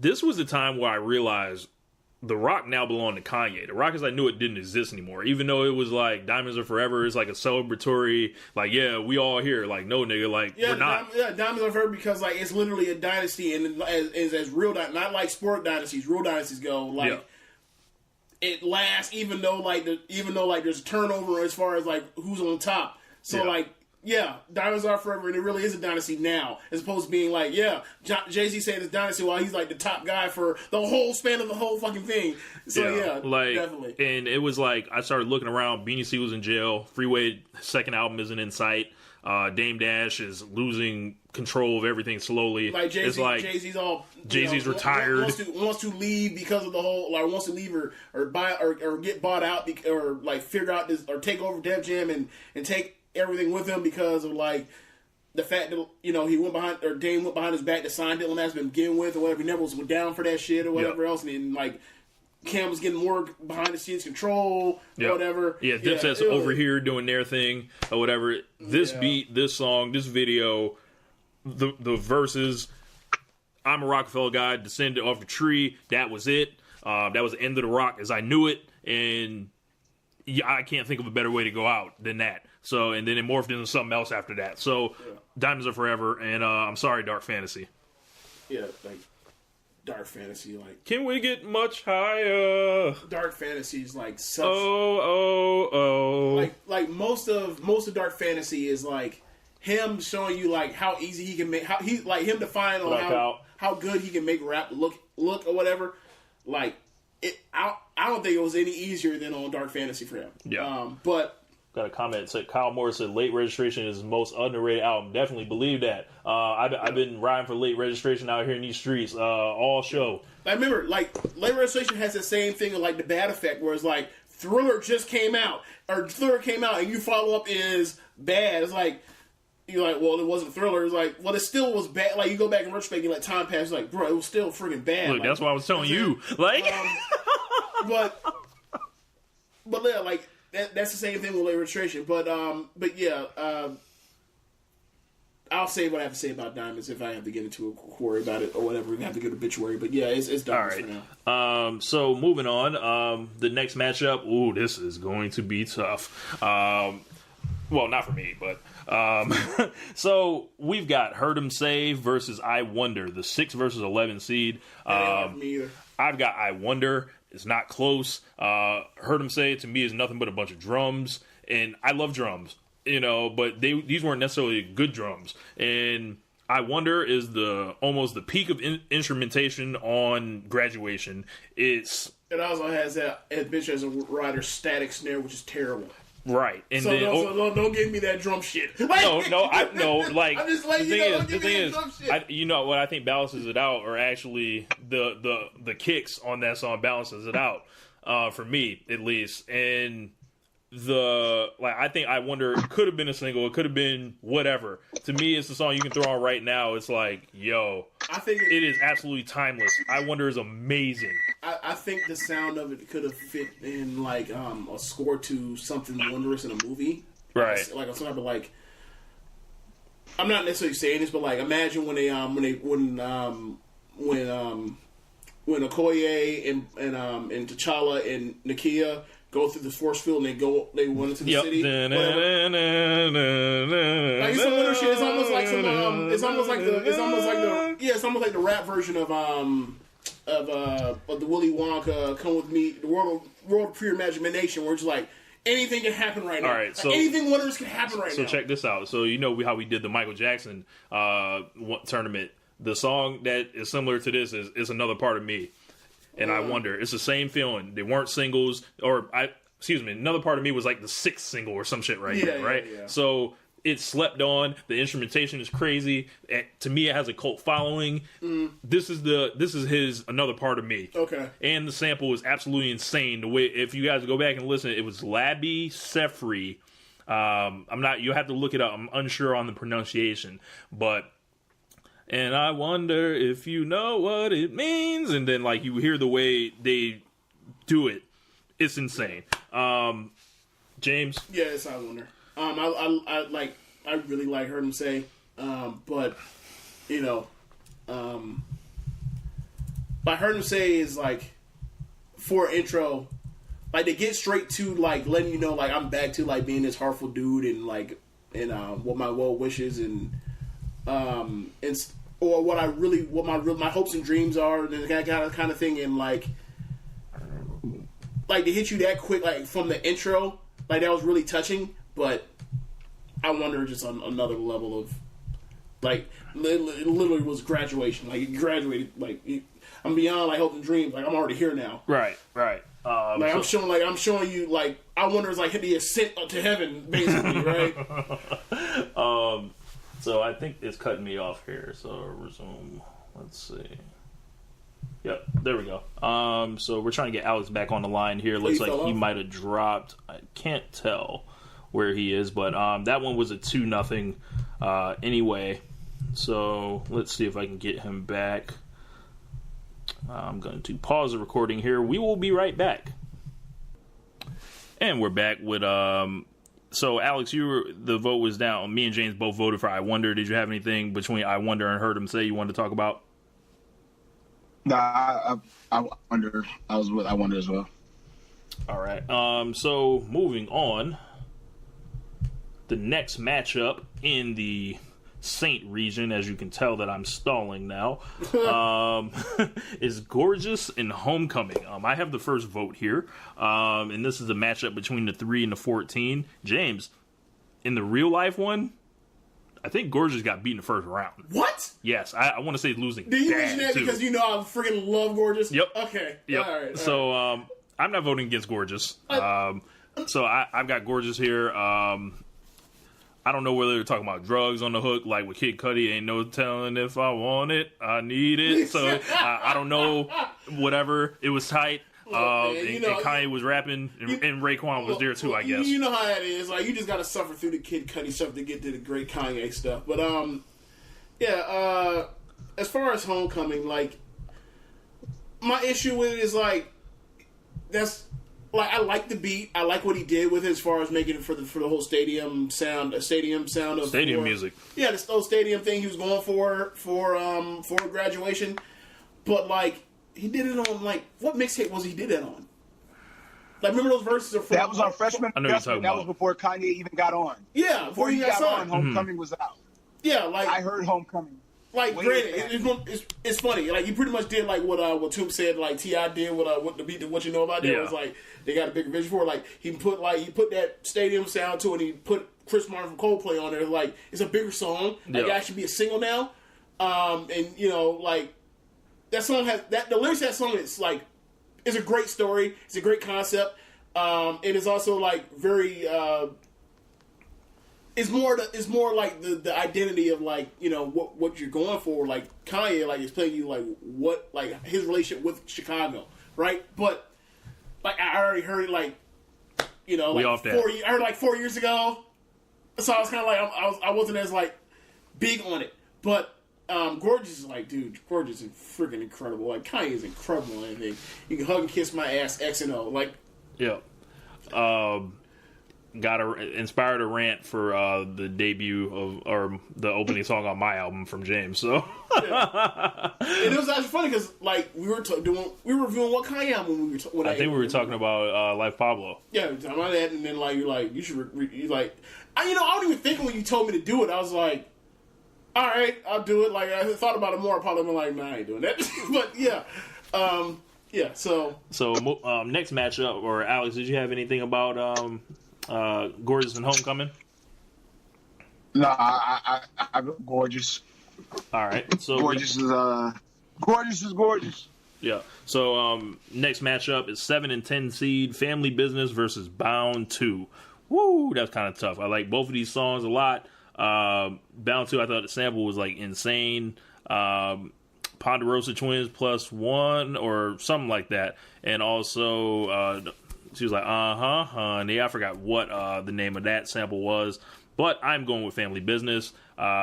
He hates family reunions. I kind of felt the same way for a while. I remember when my great grandma died, I was an asshole at the funeral, and I was like, man, why we only get together when somebody dies? Like, and then it was just like, those are the only times we were coming together. So I wanted to actually like for us to come together more. And but Family Business, like the way that I started rapping or whatever, I can understand rapping about your family members being quote unquote afraid to make that song or really talking about what you need to talk about, and he did that like on these songs. So I always liked this song. I love the End of the College Dropout album.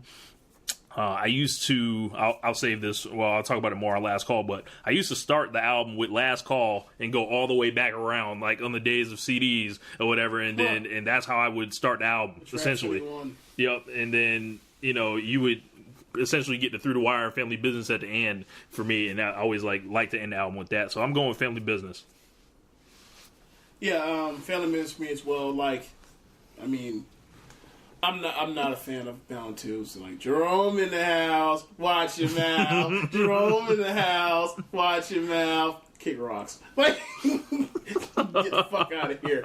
Like man, I was like, I can't believe that this on there said like Gone or Ham or I just can't or like Welcome to Heartbreak. I just can't. Nah, bro. Alex, you got anything with Family Business and Bound 2? Who gonna stop Family me? Business. All right. Anything you want to say, or you want to save it? Save it. All right. So the next. Who gonna stop me? Didn't make this list. Yes, it didn't. I'm pissed about that. But Bound 2 did. I'm pissed about that. Who gonna stop me not on here? Fuck wrong with y'all. the 2-15 matchup for this seed or this region is Niggas in Paris versus Late. I'll be late for that. Absolutely amazing, like melody and just absolutely repeatable and chantable to yourself while you're working, while you're doing anything. Yeah. Gone should have made this instead of Late though. I like them both. I like them both too. Yeah.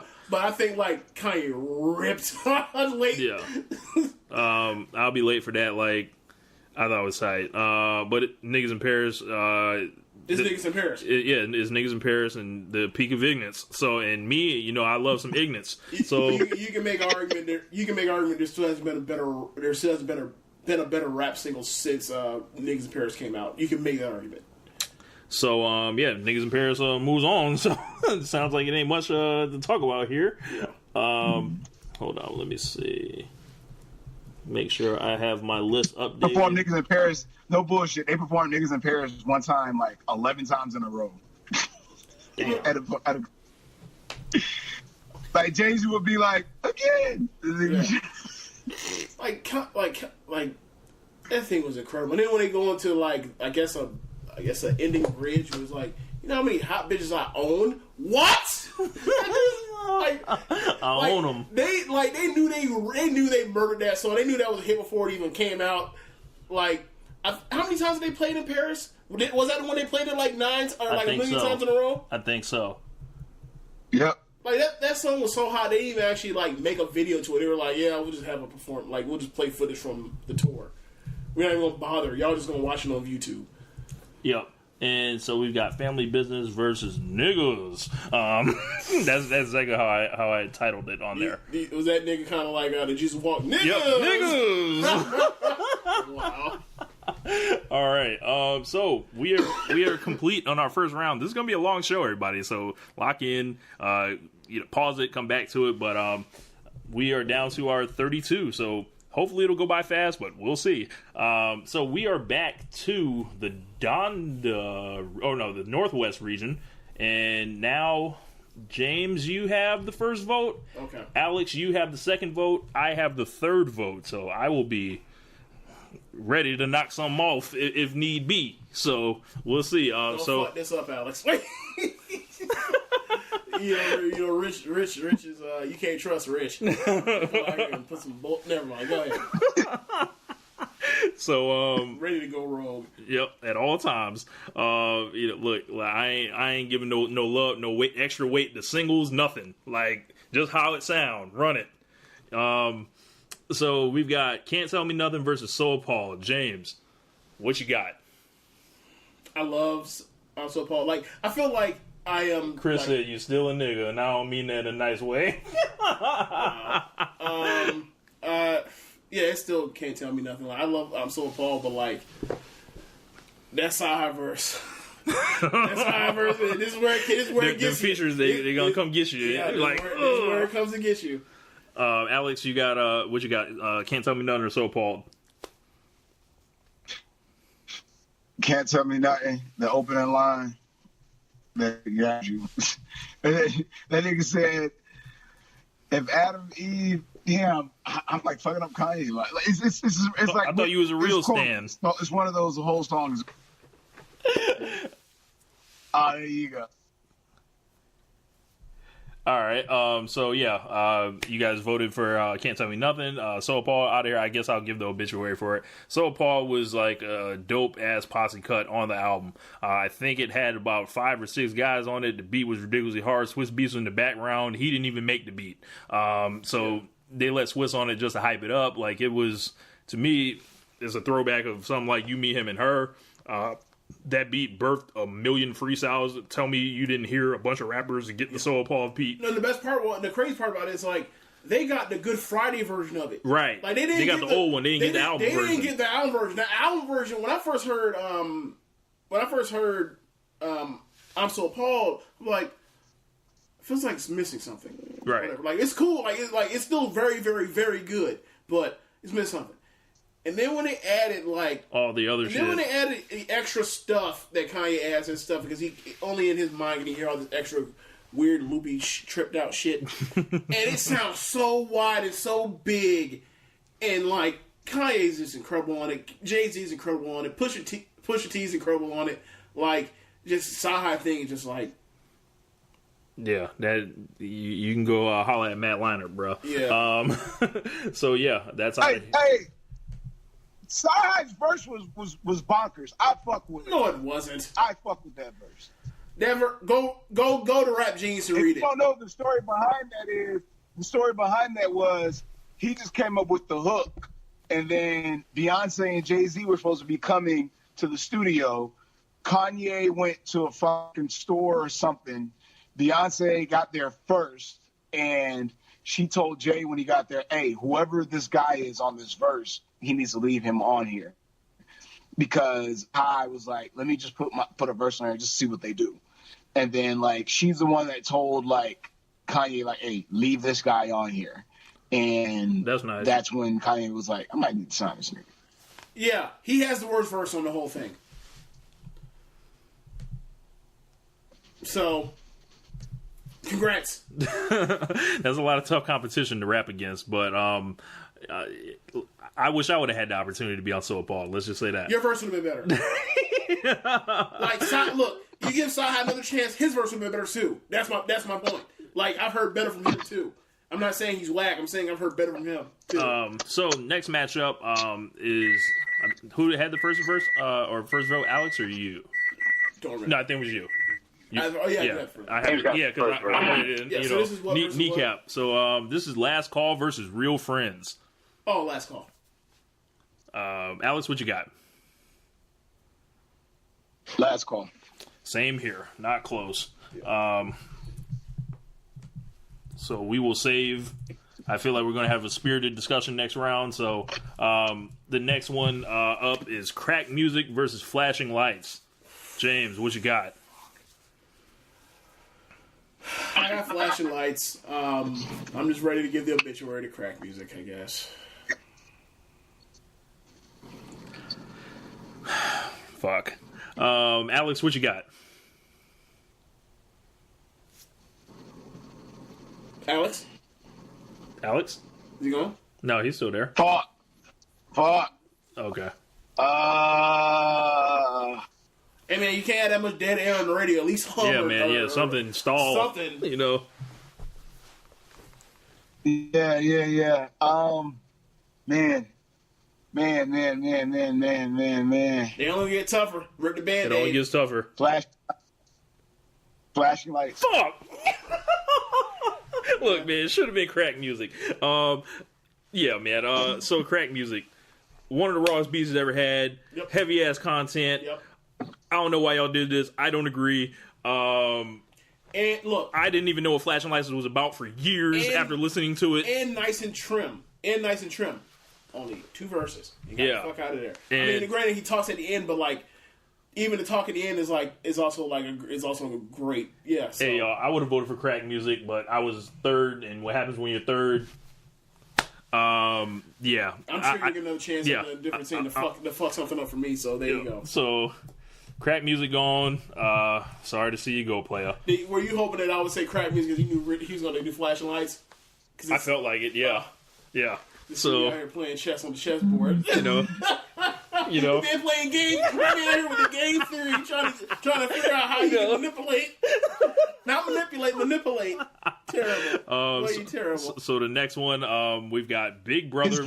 VH1 Storytellers. Go watch his VH1 Storytellers and watch him perform Flashing Lights. Just go watch that when we're done.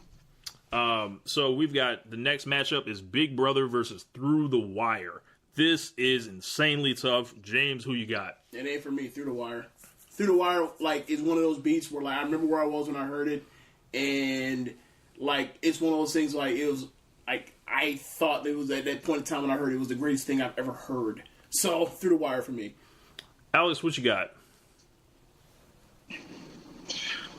Through the Wire, it was the first, like, Slow Jams was really the first time the world got a good, glimpse of Kanye. But Through the Wire, man, the story behind that is epic. Man almost died. While he's dancing on his deathbed, it's like, fuck this shit. He's like, if I make it, we gonna record this song.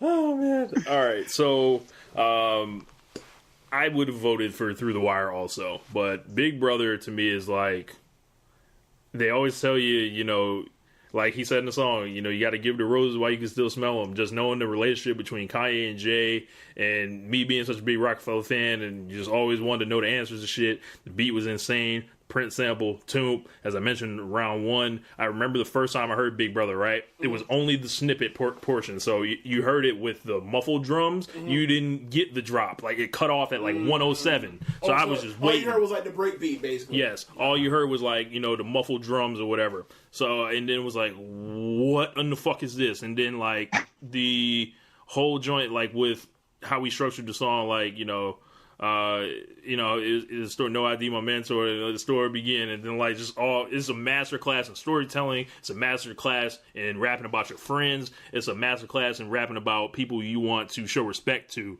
and at the same time, you know, address things with. This is hard. Fun fact, Jay-Z said that when he heard Big Brother The what? And you know, Jay is not the type. He said the first time he heard Big Brother, he cried. I remember hearing him say that. And Jay-Z's not, you know what I'm saying? We've never known him to be the type to really, you know, be all mushy like that about anything. You know what I'm saying? I think, is that song like kind of bittersweet, seeing that like what happened to their relationship over the last like 2 years, 3 years? I mean, damn, that's interesting. Yeah. That's interesting. Listening to Big Brother right now, that's interesting. And I don't mean that on Kanye's end. Like, the whole situation is kind of, I mean, well, there is, you know, the whole money situation that happened, but, like, it always seemed like Kanye was more wanted to be Jay-Z's friend than Jay-Z wanted to be. Like, Jay-Z was more into, like, it's cool that we're hanging out, but, like, Jay-Z's a guy, like, I'm never getting really close to kind of anybody. Mm-hmm. You know, like, I mean, think about what he said. I mean, you listen to the Beyonce, I think what he said about Beyonce, like, I am gay.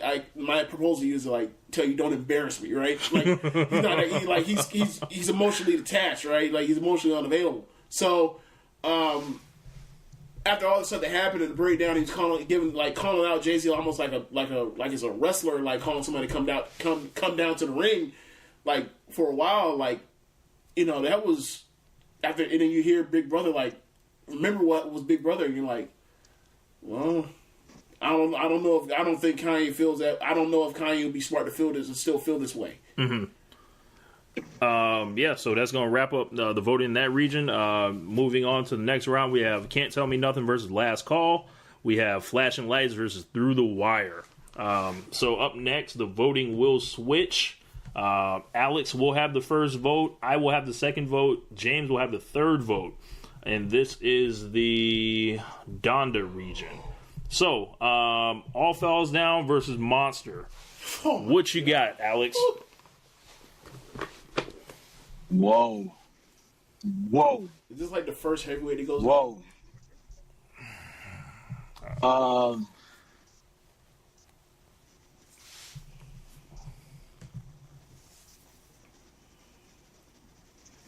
Damn. That silence is heavy, ain't it? Yeah, it is, man. It's shit. All falls down, man. All falls down because this guy had. But I heard the original one on Freshman Adjustment, which had the Lauren sample on it. I remember, like, me and Jarrell, we had, like, or he had a box Chevy. I said me and Jarrell like it was mine, but he used to let me drive it. And, like, we used to ride around listening to that Freshman Adjustment, like, back to back to back. We played that song one time, like, probably, like, 15, 20 times in a row. It was like, wow, man, like, Lauryn Hill, you know what I'm saying? Like, and then the fact that she wasn't on it and it still was epic, all falls down. I would love to vote for Monster. I really would. I would love to vote for Monster, but I just can't. You've got this now. This is gonna sound insane, right? But that Jay-Z verse, Goblin, Ghoul. I remember people at the time were like, "Why is he even on the song?" All Falls Down is an incredible story, incredible video, which really made it even pop more. I remember it being on Is the that radio. video still incredible now? Stacey Dash has exposed herself. Is it still great? No. Okay then. No, but at the time, you know, just stuff with the hands and all the other stuff, that shit was tight. But before I ever saw the video, it was one of the biggest songs on the radio. Like, it was like, whoa, this dude. It was everywhere. This, like, Kanye's like, this man has arrived. Like, he's finally here. Like, and this is like, after years of hearing his beats on different Rockefeller albums, and it's like, man, like who is this dude, Kanye West? Like, Kanye West. you know, because you know, these are the days where my plastic still said Kane, right? Yeah. So like, and then like, who is Kanye West? Every beat is crazy, and it's like I would read the liner notes. It's like produced by like now I found out Kanye West. I was like, oh shit, all right, who the fuck is this? And then I was like, oh, he's a rapper too. This shit is crazy. And then it's like, I never heard the Lauryn Hill one. I only heard the Selena Johnson one, whatever. Really? Yeah. Like, if you ever heard the Lauryn Hill one, if you ever heard the Lauryn Hill one first, it will fuck with you. It will fuck with you. Like okay. you will not love that song as much. Really? Because you'd be like. Look, because look, you know me. It's almost like when you hear edited version of like when you hear like the first edited version, like Gin and Juice or whatever, and then like you like finally get around like some of your older cousins or whatever, or somebody that's actually playing like Doggy Style, and you actually hear like the regular version, and you know you hear on bitch, and you're like. That doesn't sound like it should be there, you know. Like it's almost wrong, but like that's how it almost feels wrong to hear the Selena Johnson one. Yeah, after you hear if you ever heard the Lauryn Hill one first, like, that's the reason why, like I said, a different beat, but like Homecoming for me is like it's not the same. Never Let You Down Like That is like that for me too, because like on the mixtapes there was another beat that was better, and I was like, I don't know if it was like a sample clearance thing or whatever, but it was like more up tempo. So yeah, I'm gonna vote for All Falls Down. Wow. James, do it justice. Cause I didn't want to do it either, but I don't know, that Jay-Z verse wasn't. It's Monster. I'd have picked Monster. I can't believe y'all didn't pick Monster. I guess you have to do obituary for Monster in the second round of a Kanye West. I can't believe this. Like, what seed did Monster get? An 8 seed. How the same as Street Lights. Seed? The same as Street Lights. Fuck out of here. That could have been a 2 seed. Yeah, man, Monster's incredible. Monster is like the first Kanye song he ever got to knock on it pretty much on his own. Like he got the like he like you know if you ever look at the video that was floating around when Timbaland had to do some programming to beef up the drums for like I think like that something like the fifth or sixth mix for Stronger. But and he basically had to rejigger whatever. Like Kanye's biggest weakness as a producer, at least early on, was that his kicks did not knock. I don't know if that's because of the joint he was working off of, the board he was working off of, or what. But like he just could not get him to knock whatever. But whatever.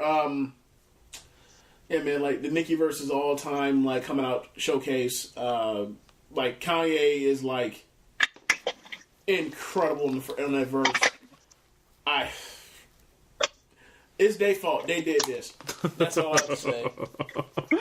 All right, so our next matchup is Drive Slow versus Blood on the Leaves.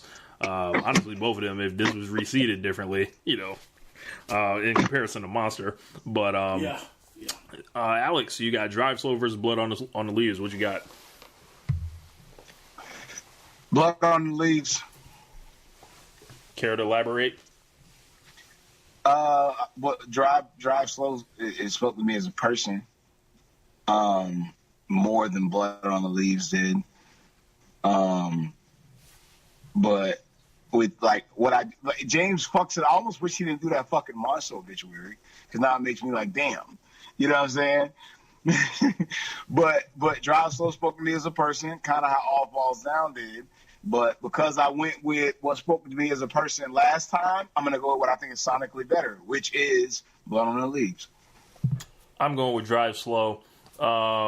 The storytelling, and I'm going to take this back to me being a rapper, and because when times are tough, I go with what I know. Writing Drive Slow would have felt like more of an achievement to me than doing Blood on the Leaves. Blood on the Leaves is like a performance rather than just a piece of art to me. Drive Slow, even though it was the same sample as one of the Tupac songs from All Eyes on Me, I think Kanye improved on the beat that was made on the Tupac album. Paul Wall was, at a place in, his career where he was the thing. That was a showcase verse for him, too. And he got to do his thing. His verse didn't match up with Kanye's at all, but you almost didn't expect it to, the way Paul Wall was. I think the thing that worked, I think the thing with Kanye, why he was able to make that work was the idea of, his story, which was, I'm coming of age, and you always talk about, like, when you get to adolescence, like, you just want to get there. You just want to get to, flash forward to, I am an adult. Mm-hmm. And at the end, it's like, slow down, appreciate this or whatever, enjoy it. And then you get to Paul Wall's verse, and Paul Wall's verse is about, like more or less, like, instead of, like, the metaphorical, like, of learning a lesson, virtues of patience or whatever. His is more or less like actually driving slow in the turn-in lane, and all the other kind of stuff. So, like, and it was incredible too. Like for somebody that, like, had a really short run for feature verses or whatever thing, I was like, Paul Wall has some pretty fun like feature verses, like whether it's Still Tipping or Drive Slow or it's Grills. Like, he did a pretty good job mopping up these 16 bars. Yeah, always like Paul Wall. So James, decide and vote. Oh, it's Drive Slow for me. Like, I thought that you were gonna go Blow Leaves again, and I thought when Alice did Blow Leaves, that means that Drive Slow was gonna go, and I was, like, upset. Like, I freaked out in front of the camera. Like, I had a hissy fit. Like, I was like, are you serious? Are you really gonna do Drive Slow like this? Like, I can't do this. I can't do the rest of this bracket with y'all. I just can't. All right. So the next matchup is Roses. Well, look on the bright side, James. You won't have to worry about Drive Slow eventually having to go against Monster. I guess. So we've got Roses versus The Good Life. Alex, you got the first vote.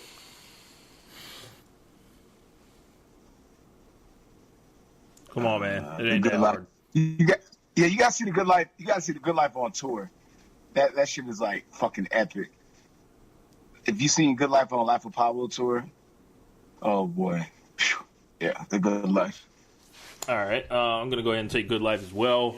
I like Roses a lot, and when you was talking about my grandma was in the NBA and all that other stuff, like, it's just tight. Yeah, another dope ass song from the criminally slept on Late Registration, but it has to go versus Good Life. And I'm not necessarily I might be tipping my hand a little bit. I'm not the biggest Good Life fan, that there is or anything, but it's better than Roses. Yeah, and I'm saying for you, for me, it's Good Life. Roses, the second verse for me is, like, incredibly touching about, like, speaking more like Kanye, especially that early Kanye, is like the family element of, like, everybody, like, somebody's hurt and like we drop everything, we show up, like so many aunties, we can have an auntie team, to get there, we run, we fly, we drive. Like, that's, that was a great element that, like, I missed out of the. And it makes you, if you have a grandmother, that shit make you. You know what I'm saying? Yeah. We go to the next song. That shit. I'm getting touched. Yeah. So. Yeah. All right. So yeah, the next one, Glory versus All of the Lights. Let's do it. Alex, you got a first vote. Glory's fucking amazing, but All of the Lights might be it's a masterpiece. It's a masterpiece. Anything else? Nope. Okay, I'm voting for the Glory, and I feel like I'm about to get outvoted here. But the this man's out here waving bye-bye. So the Glory is the best song on Graduation. It is everything that you work for, and then you find out, man, and you able to tell the truth about why you did it. Now, I did it for the glory. Like, fuck everything, whatever. The drums were insane. The sample was insane. All the Lights, fuck them drums. The shit's overrated. Run it. Yeah, it's All the Lights. I really do like Glory. And I feel like Glory is like the last version of anything that sounds remotely like College Dropout from the sample aspect that he could have used like on any of his like other projects the flow is crazy, the bars are crazy, everything's crazy. Yeah, so he updated and he had those freaking futuristic like high reverb snare like it was, yes. I know. I love those drums. I know. Then come on over to the right side of history. I love those drums, and I love that bass line. I know, but it ain't All the Lights. So they did this, y'all. So you have to see All the Lights on tour. No, I don't. No, you don't. No, I don't. No, he doesn't. All no, I don't. Incredible. I need to listen to it in my headphones. All the Lights is so dope that man said, I'm going to put freaking intro to it of just the instrumentation before I even get to the freaking the horns blaring. Like, yeah, so it's All the Lights. That one hurt. I would have voted for the Glory, as y'all know. Listen to it, decide for yourselves. Fuck y'all niggas. Like, bro, we're still, White.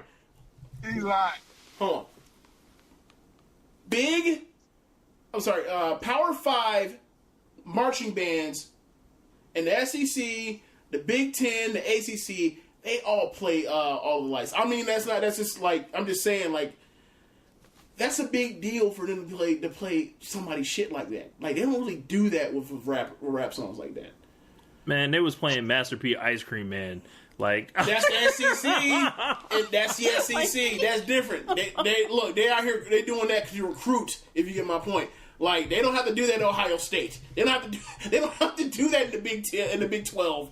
So, Mr. Ice Cream Man. Yeah, exactly. Yeah. Like the SEC teams when they play neck or they play down for my defense. Yeah. Alabama plays down for my defense. That C Murder down for my defense. Yeah. So that will wrap up. Keep going. That will wrap up what region was that? That was the Donder region. So facing off in the next round, we have All Falls Down versus Drive Slow. We have Good Life versus All of the Lights. So, moving on to the next region, the voting will rotate. I believe I have the first vote this time. James has the second vote. Yeah. Alex has a third vote. So we have Jesus Walks versus We Don't Care. I'm going to take Jesus Walks. We Don't Care is nice. It is dope, raw as fuck. It's not Jesus Walks. Jesus Walks is always tight to me. The sample Rhyme Fest brought it to Kanye. They did their thing with it, and the rest is history. So Jesus Walks. Jesus Walks.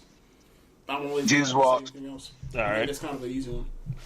Yeah. So next one is We Major versus Stronger. Woo. Holy shit. So I never would have thought of comparing these two songs. So We Major is famous for Kanye getting Nas on the song before the Jay-Z beef was over. Yeah. Late registration, making shit happen. The beat is incredible, and it's like it's kind of it sounds like a cartoon or whatever, like a superhero cartoon song or whatever to me, and I always thought it was tight. I'm voting for Stronger. Stronger is a club banger. It is a headphone banger. It is a display of his rapping ability while still making a hit. And I'm not even a person that necessarily weights the singles or anything, better than, and I treat pretty much all the music the same, like, as y'all will tell, like, what I vote for. But I think Stronger's a, better song. It's him by itself. And it's not 7 minutes. Yeah. And and it's off Graduation, the real lead single off Graduation. There was also Can't Tell Me Nothing, but it was Stronger. Yeah, Stronger.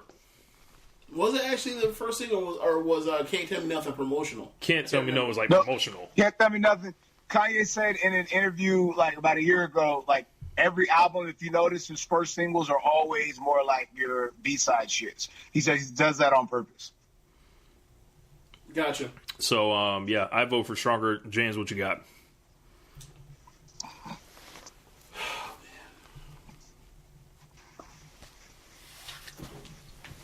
Damn it. Damn it, man. Damn it, man. Damn it, man. He captures time and space. He captures time and place better on Stronger, so I'm going to go with Stronger. James ain't want to vote for Stronger, y'all. I can tell in his voice.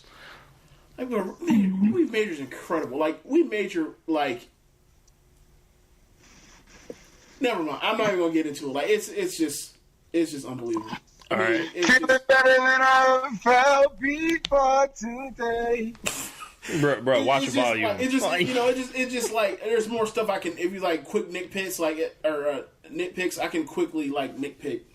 We Major. Yeah, so I'll go with Stronger. So, Alex, you got anything you want to say about We Major before we get about these out the paint? That's good enough.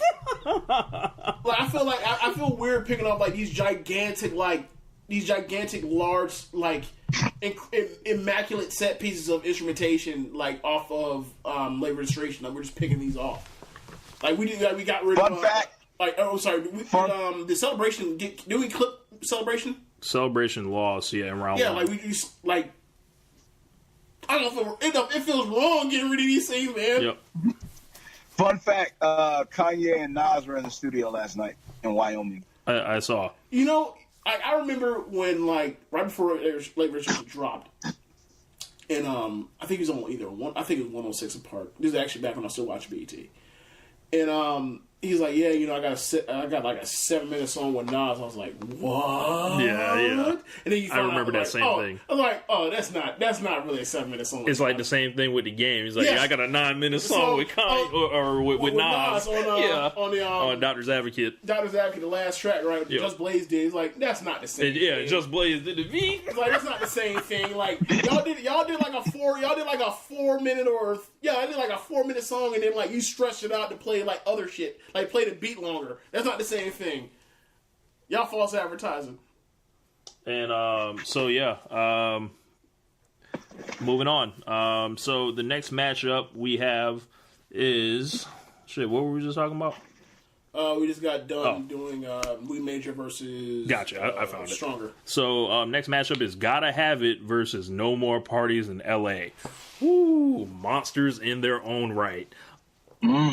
Bunch of niggerism on both songs, like you know, the hair's still good though. The hair's still good though.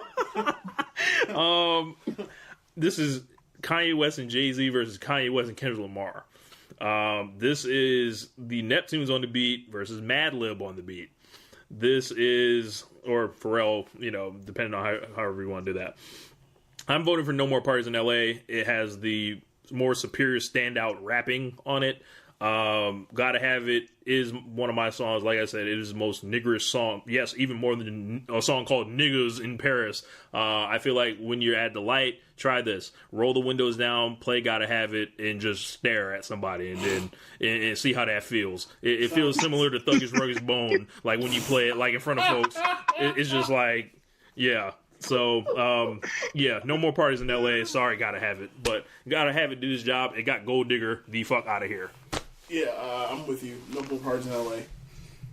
Alex, any? I didn't want No More Parties in LA to advance out the first round, but now that it's here, but like it's better. It's better than that one. Like, yeah.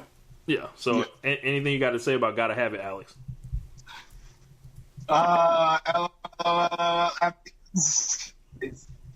I mean, what you said. Yeah. I think we talking about in the post certain songs. Yeah, at the light. Yeah, at the light. Yep. So I might do that shit out here. Yeah, right. So the next matchup is Good Morning versus Power. So this is really tough. Both these beats are incredible. To me, Power just sits in another class. I think I had the first vote on this one. Yeah. So I'm voting for Power. That's like pretty easy. Yeah, I'm like it's such a mismatch that I can't even really feel like really hurt about it. So, but both incredible songs. But yeah, Power is just Power is on another level. Yeah. So, Alex, you got anything to say about Good Morning? Great intro. That might be. I'm trying to think. Is that his best intro? It might be. Or dark Dark Fantasy. I would say Dark Fantasy. I would say Dark Fantasy. What about Dark On Site? Fantasy.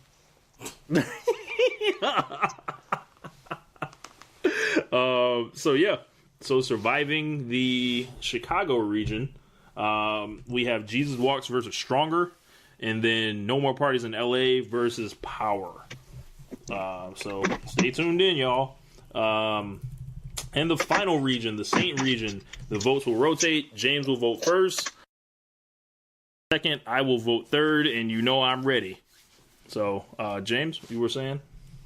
Oh yeah. So who was this? Just somebody? Were the same people that did the March Madness thing? The same people that did the NIT thing for Kanye? Or I don't think they're the same people. I think it was an offshoot. Okay, all right. Alex, you have James, you have the first vote. So the songs you will be voting on is Touch the Sky versus Champion. Touch the Sky. I remember when I first heard Touch the Sky, and I just could not believe, what the hell that was. And then, you get to it and you're like, this is the way Fiasco guy, he's pretty good. And then you hear his album and you're like, yo, this is this is almost like coming of age on Reasonable Doubt was like the Memphis Bleak version, you supposed to do this, and you supposed to come. And this is how you become a star. It's almost like Black Panther. Black Panther shows up in Captain America 3, and all of a sudden, and then you become a star. That's how it's supposed to go. You put somebody on for just a little feature appearance, you pique the interest, and then you go out there and you show them the goods. So yeah, so for me, Touch the Sky, in the video is also insane. It's so sounds like a game show. So funny. That beat, I love that beat. Yeah, Alex, you have the next vote: Touch the Sky versus Champion. Touch the Sky. I'm with you. No, I guess I will eulogize Champion. Champion is a championship song. There's nothing more to say. I always have loved that song. It's had a special place for me. Always remembering, if you have a bad day, you can listen to Champion. If you want to just feel good, you listen to Champion. If you win something, you can listen to Champion. You can always, that Steely Dan sample, how they flip it, look it up on YouTube. In that Kanye sample video, you will be impressed to see what part of the beat they grab, and it's like, this motherfucker's a genius for doing that. When we talk about... Because for full disclosure for the folks that are watching or whatever that may not know whatever, because I don't think it's necessarily in the wrestling feed, but folks that don't know do we do this wrestling thing? Mm-hmm. When we talk about WWE and we kind of brought it up earlier today about somebody looking like a star or whatever, and the whole thing is it's not about that. It's how good are you? Mm-hmm. Period.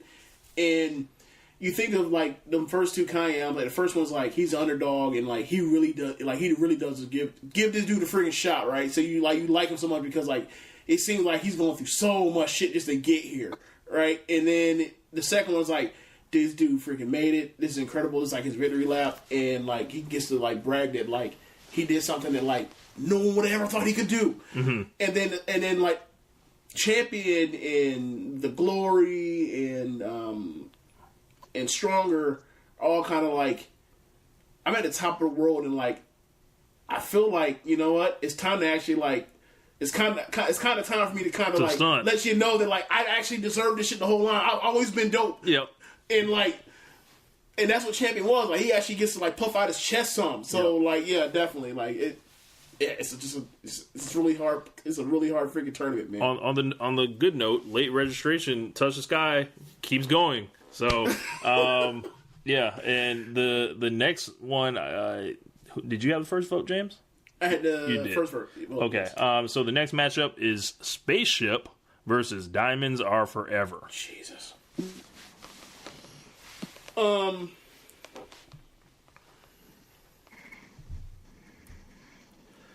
going with Diamonds. I believe it's a better song. I believe it's a better beat. I believe that the two verses on it are just what we talked about earlier. Is place and time. and also showing you like the next chapter of the evolution of what's going to happen with Rockefeller, if there even is going to be a fucking Rockefeller. Remember Dame Dash Music Group? Yes. And how volatile all that whole entire situation was.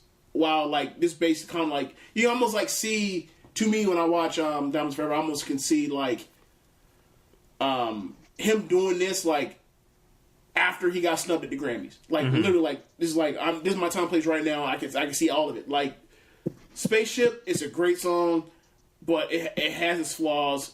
Mostly, and none of these are like based off of like Kanye as an artist on the mic, but like it's everything around him. But it's still incredible, and I still think it helps flesh him out as a character, as someone that you really should like, because he's really going for it, and he's really like putting up this stuff, and it seems like he's really about to go for it. Alex, Spaceship or Diamonds? What you got? Spaceship. Any reason? It's kept me a free man. Kept you a free man. All right. So I did this bracket. I remember basically going to war for Spaceship inside the whole thread. And as much as I love Spaceship, the beat on Diamonds Are Forever, that beat, those rhymes, it just blew. Like, there's a longer period of excellence on that song than on Spaceship. I love Spaceship. To me, it's one of Kanye's best songs ever, but I feel like Diamonds Are Forever is like better. And I think Diamonds Are Forever, I told y'all, I'm coming to fight for late registration as much as I can in these streets. It's not my favorite album or anything, but I'm going to make sure that, y'all know the greatness of late registration, and just go listen to that. I remember hearing Kanye talk about that sample. He's like, man, I found that shit, and then it was like, man, how hasn't like none of y'all or Rockefeller ever used this shit before? Like, and then like the shit where it's like do do do do do do, like all this other shit in the beat that's like. I have a question. Do you feel like, all that right, mad scientist shit? Do you feel like because Alex brought this up earlier today, and he actually made a great point. Why isn't the remix in this top 664 as well? I agree. Like Jay-Z's verse is incredible. Yeah, he blacks out on that thing. Flat out blacks out. Yep. But yeah, I think Spaceship's incredible. It is literally my life. But sometimes the music is better than your life, and this is it. And it hurt my soul to get rid of Spaceship, but I listened to him, back to back a lot, over the past like couple days or whatever. You sound bummed out by this one. I am, because Spaceship is just like, I've literally listened to it my whole life, like just like feeling like, damn, I'm gonna have to start working in a couple years. Damn, I'm working. Damn, I hate this place. Damn, they racist. Damn, I ain't getting promoted. Damn, this music shit still ain't took off. Damn, I'm still not. Damn, I'm quitting the job now. Damn, I'm going for it a little bit. Damn, I'm working again. Where the fuck is my Spaceship? Diamonds Are Forever.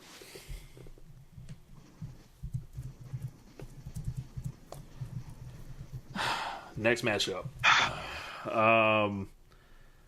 You got I Wonder. Yeah, go ahead. Hey, we here together, bro. We get through this together.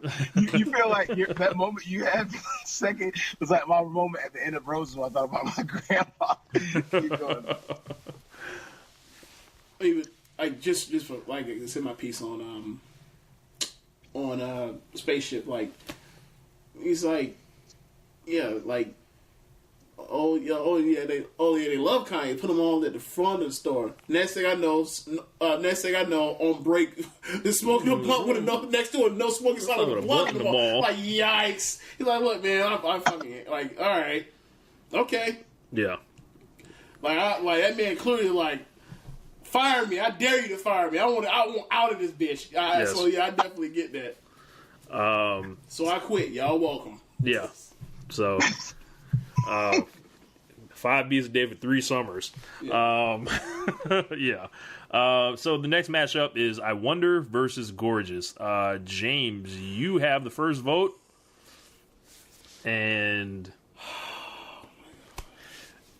feel free, my friend. Like, I gushed about both of these songs. Yep.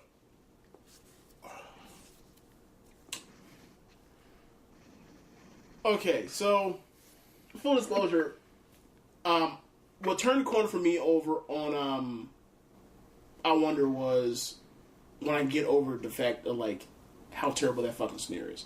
And it was when I went to see the graduation tour. It was like called Glow in the Dark something whatever else, and like you could tell like in the backing behind it, like there was actually like people playing instrumentation of it, and you could actually hear the string section and everything and how beautiful it was, and like the snare was overbearing. I don't know what they did with it. I can't remember because it was 8 years ago or 10 years ago, but but that completely changed how I felt about Graduation as far as thinking it was really good to like you throw in like that flipped everything for me and made me like really think of how like ambitious that whole entire thing was. That project was. But like Gorgeous is just like it's everything I want out of a rapper. Like it really is. So I'm going with Gorgeous. Alex, you got I Wonder or Gorgeous?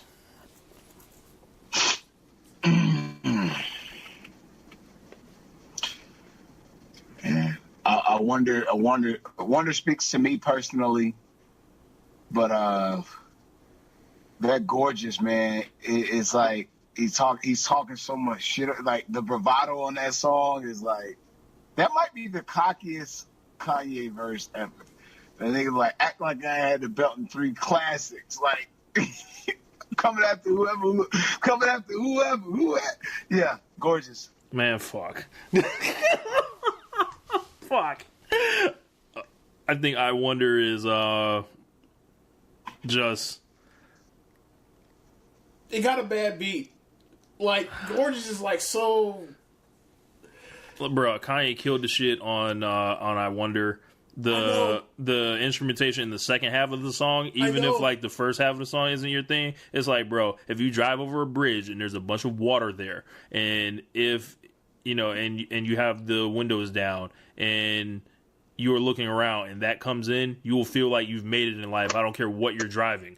Like it's bro, like I'm telling you, like I Wonder is like I would have voted for I Wonder here. I Wonder is like seeing mermaids in the sea. It's like being on the Serengeti and like seeing like the. How the fuck did they come up with that? Antelope.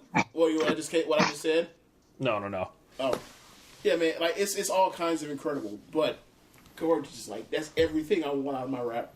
That's everything I want on my rappers. I want them to be like just overflowing with cockiness and bravado. It's just and defiant and just.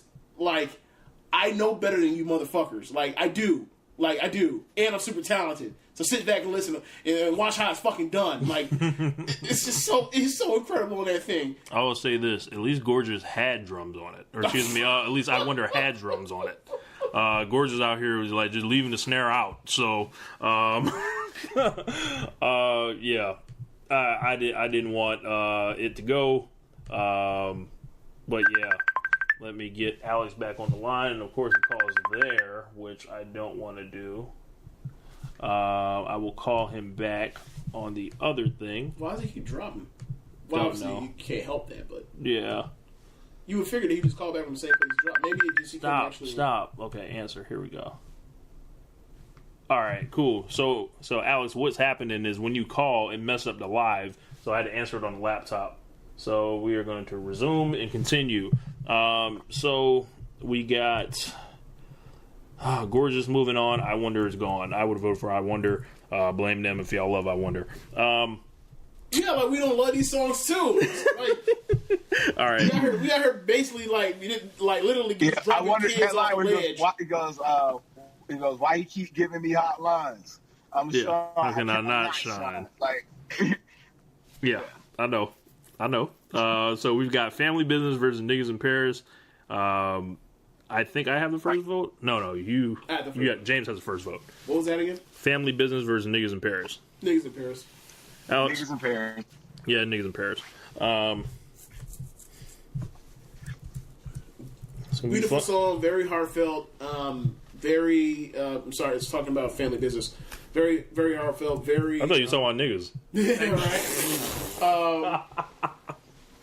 right. Just like when you talk about like song or albums that have a bunch of tracks or whatever, and you get to the end of it and you're just like, what can they do to keep from like turning into like, you know, emotional, like the bad emotional, show you other side, show you the kinder side, the God side. Song. Yeah, like it's like you're just trying to avoid that. Like that's a perfect example. Like, and you want to be vulnerable. Like that's what you show. That's what you do. That's how it's done. And Kanye is like basically was the master of that kind of thing. So, that will wrap up that region. We have Touch the Sky versus Diamonds. We have Gorgeous versus Niggas in Paris in that round. We're going back to I think that is the... So what, this is Sweet 16 Yep, Sweet 16, Northwest bracket. So, let's see what we got here. This is the Northwest bracket, and we have Can't Tell Me Nothing versus Last Call. So, Alex, you have the first vote. I have the second vote. James has the third vote. So, yeah, Can't Tell Me Nothing or Last Call. Alex, it is on you.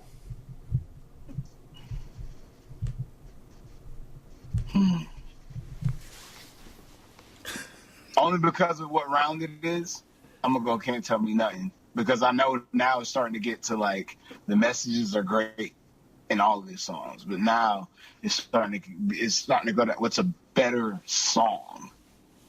Can't Tell Me Nothing is a better song. Last Call.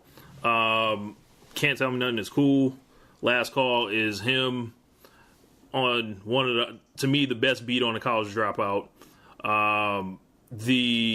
Like I said, I started the album with Last Call as my intro and then went all the way around the album after that. The 12 minutes, he basically tells y'all where he's been, where he's going. The lines were incredible. The sample was stupid. Mr. Rockefeller, like, this is the height of Rockefeller Records, right? And this was like just a dude that wanted to be down with the team so bad, that wanted to just like show y'all like I'm special, I am worth it. And this guy, mayonnaise colored Benz, I push Miracle Whips. One of the hardest rap lines I ever heard in my life. The story's crazy. The way the beat breaks down. Last Call over Can't Tell Me Nothing. If I heard those two beats back to back, I would say Last Call 10 times out of 10. Being a rapper, knowing how to tell your story, it kind of influenced like the last song on my album, which is Straight Snapping 2. And I didn't talk for 10 minutes at the end of it, but I pretty much made a rap version of everything he said and where I had been and where I'm going, to this moment. And that was a heavy influence. So Last Call for me.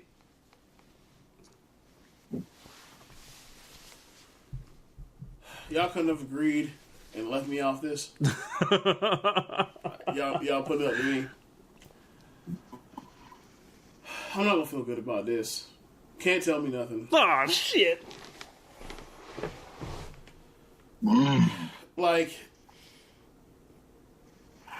the main thing now is, at this point, is getting on. So we just going for singles. I don't know what you want to call it. My main thing is going off of you. If you go look at Kanye, at that point is the underdog, explaining to you a story. The further into the book is Can't Tell Me Nothing. Like he's telling you like, this is my drive. These are the stakes, and this is my drive now. And I think that's the progression for me. Like if this was something else, I might have. If these two weren't put together specifically, it might have been something different. But just following that, I go with Can't Tell Me Nothing. Cheers to the rock, y'all. Yeah, this is tough for me. This was in my personal Final Four. Last Call. I don't know, man. I disagree. So y'all had the votes. So Last Call is gone. But I think I'm gonna listen to Last Call after we end this. So the Rudolph Red-Nosed Reindeer of the Rock took my chain, my 15 seconds of fame, and I come back next year with the whole fucking game. I don't get it. Can't tell me nothing ain't all that. So next matchup we have Flashing Lights versus Through the Wire. Alex, what you got? Through the Wire. I agree. Through the Wire. Flashing Lights has stayed too long. Yeah, it's Through the Wire for me. I can't believe that this even... I never even considered comparing these two ever. Like, there's a bunch of these keys. I'm like, wait a second. I have to, like, choose between these two? All right. Yeah, but it's Through the Wire for me. Like I said, like, Through the Wire is, like, there's moments everybody has when they hear something and they'll immediately think, like, this is a great thing I've heard. Like, Through the Wire was one of those for me. And Kanye, probably more than anybody else in the history, in rap, has done that for me more than anything else. Like, when I first heard H to the His, I was like, what the fuck is this? I think it was at a BET Awards. Jackson 5, right? Well, right. But at the time, like, it was 2001. Like, I was a kid, like, you know, like, I was 13 or 11 or 12, or I don't even remember how old I was. But I was just like, what is this? But yeah, Through the Wire. All right, so the finals of that region are Can't Tell Me Nothing versus Through the Wire. So the street singles for the first and third album, probably his two best albums. So in the next region, we have the voting will switch again. I will have the first vote, I believe. James will have the second vote. Alex will have the third vote. We have All Falls Down versus Drive Slow, homie. So this is really, really tough because I think I might have knocked one of these off at this point. No, I didn't. So Drive Slow and All Falls Down are examples of great storytelling, great production. For me, it comes down to more Kanye West the better on the song. Paul Wall, like what he did, to me doesn't necessarily fit. If we take this song out of 2005, it doesn't really like have the same effect as it did. If I'm listening to All Falls Down, it's relatable to a bunch of people. And I think the cool thing about All Falls Down was that was where Kanye showed that he didn't have to use a sped up soul sample all the time. He pretty much built it around like a guitar sample, and that was different to me. And I'm gonna go with All Falls Down. I love Drive Slow, but not today. Yeah, this is the end of the run for Drive Slow. I'm still on All Falls Down. Yep. So Alex, any last words? Any last words about Drive Slow? T.I. in the video that I remember that was a great memory. Like I remember where I was. Pleasant surprise. Like I remember where I was when they dropped the remix to Drive Slow. Remember, it came out like around the time like King came out, like so that was like 06. In 06. And I still remember exactly where I was where it came out. I can't tell you where I was when it came out, but I remember how incredible that verse was. Like that might be one of his at that stage. Like duly note, there needs to be a T.I. bracket. Keep going. I'm glad I didn't have to say it. But yeah, it's incredible. That's one of his deep for not top single, one of the first two singles out the gate or whatever. Like that was really for a deep cut single, or whatever. That was really one of his best ones. But yeah, it's got to go. So All Falls Down survives. So the next one, Good Life versus All of the Lights, the flashy singles that everyone loves. All right. So I have the first vote here. a Michael Jackson sample versus something I don't even know what the fuck All the Lights is sampled from, if it is a sample at all. I don't know if it's a sample at all. But like, when I hear that, because I'm probably going to vote the same way you're going to vote. I'll say if you go, so go ahead. Yeah, so I am going to go with trying to think. It's tough. He had T-Pain, Time and Place. I think T-Pain has. Wait, what is this? What is this matchup again? This is Good Life versus All the Lights. Okay. So T-Pain, I think, was classic enough in that moment to where it still feels good now. So he was one of the rare people. It's not like Paul Wall, like where that shit is like stuck in time. All the Lights. I've made it clear I hate the drums on it. Brandy on what's her song on Labor Registration? Brandy. Bring Me Down. Bring Me Down. Yeah, it was like because that was like her last run. Ooh. That was like her last one. Yeah, but I've made it known I hate the drums on All the Lights. I thought it was way too much, way too overdone. So I'm going to go with Good Life. Good Life. I'm second, right? Yeah. Yeah, I'm on Good Life. I've always thought that if Kanye was going to do going to get a Super Bowl halftime performance, like Good Life would absolutely have to be, without a doubt, one of the songs he has to do.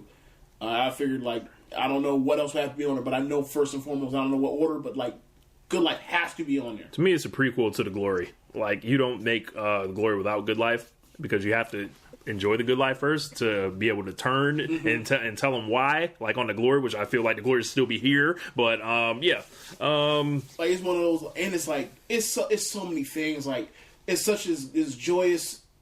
It's I don't know if we ever have to eulogize, but like it's such as glory. Like Good Life, is such as like huge, fun-loving thing, and then it's also like just a shout out to all these different spots around the country, and like. It feels good.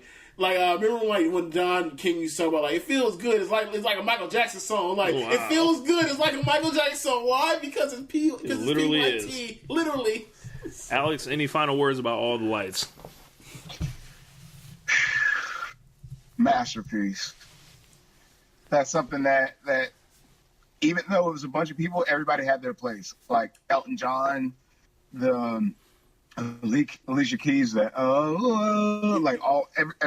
Like I can hear everything, everybody's parts. You know what I'm saying? I can appreciate. Mm-hmm. You know who really didn't have a place at all, and made the song go longer unnecessarily for no reason? Who? Kid Cudi. No,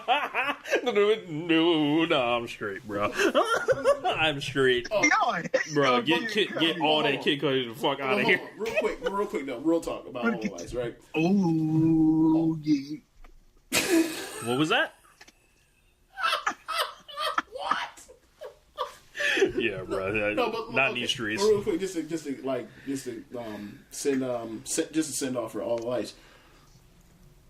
The weighty snare. The weighty synth at the bottom of that's supposed to be at the bottom of the frequency range is like right before it gets to like the drums or the bass on that song. It's so deep and so wide in a system. It's so incredible and drives everything in that song along with those horns, and it's just like it makes it so easy to like replicate, and for it so stands out as memorable.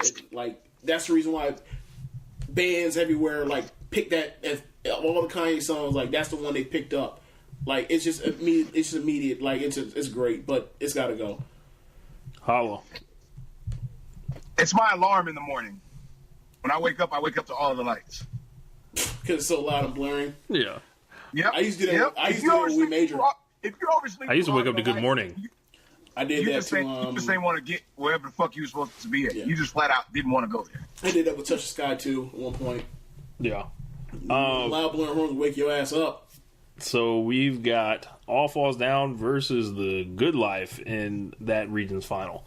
The next one is back to the Chicago region, I believe.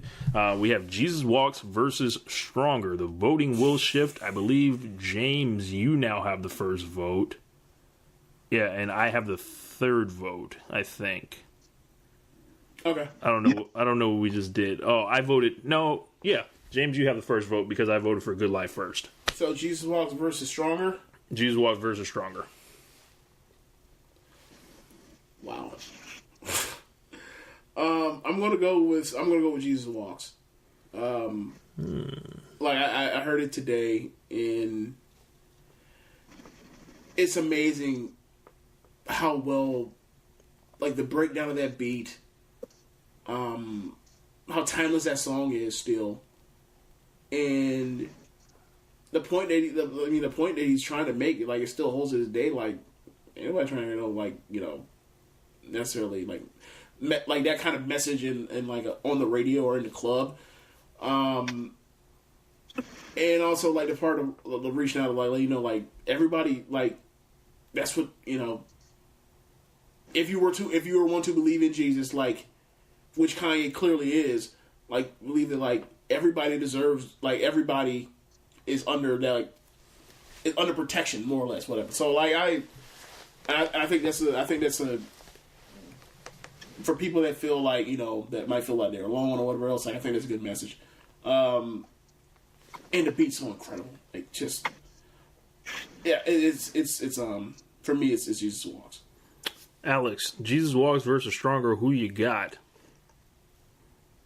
Jesus Walks, like, in the day and age now, like he says, it really fits. Look at the hypocrisy now. People are getting caught out left and right.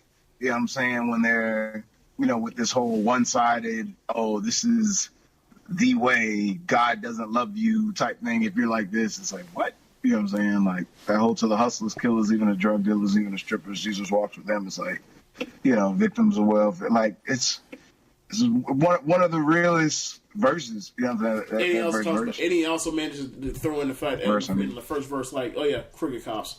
That too. Like Kanye is just like, I don't know how that dude on that first album becomes a super beloved guy, and then as he does less of the pro-black stuff, less and less of that stuff, he becomes more disliked. It's kind of weird. It's like, well, y'all not, like, maybe like y'all didn't, maybe like the mainstream never picked up on like the words he was saying out of his mouth. I don't know. It's just weird. You know they don't be listening to lyrics.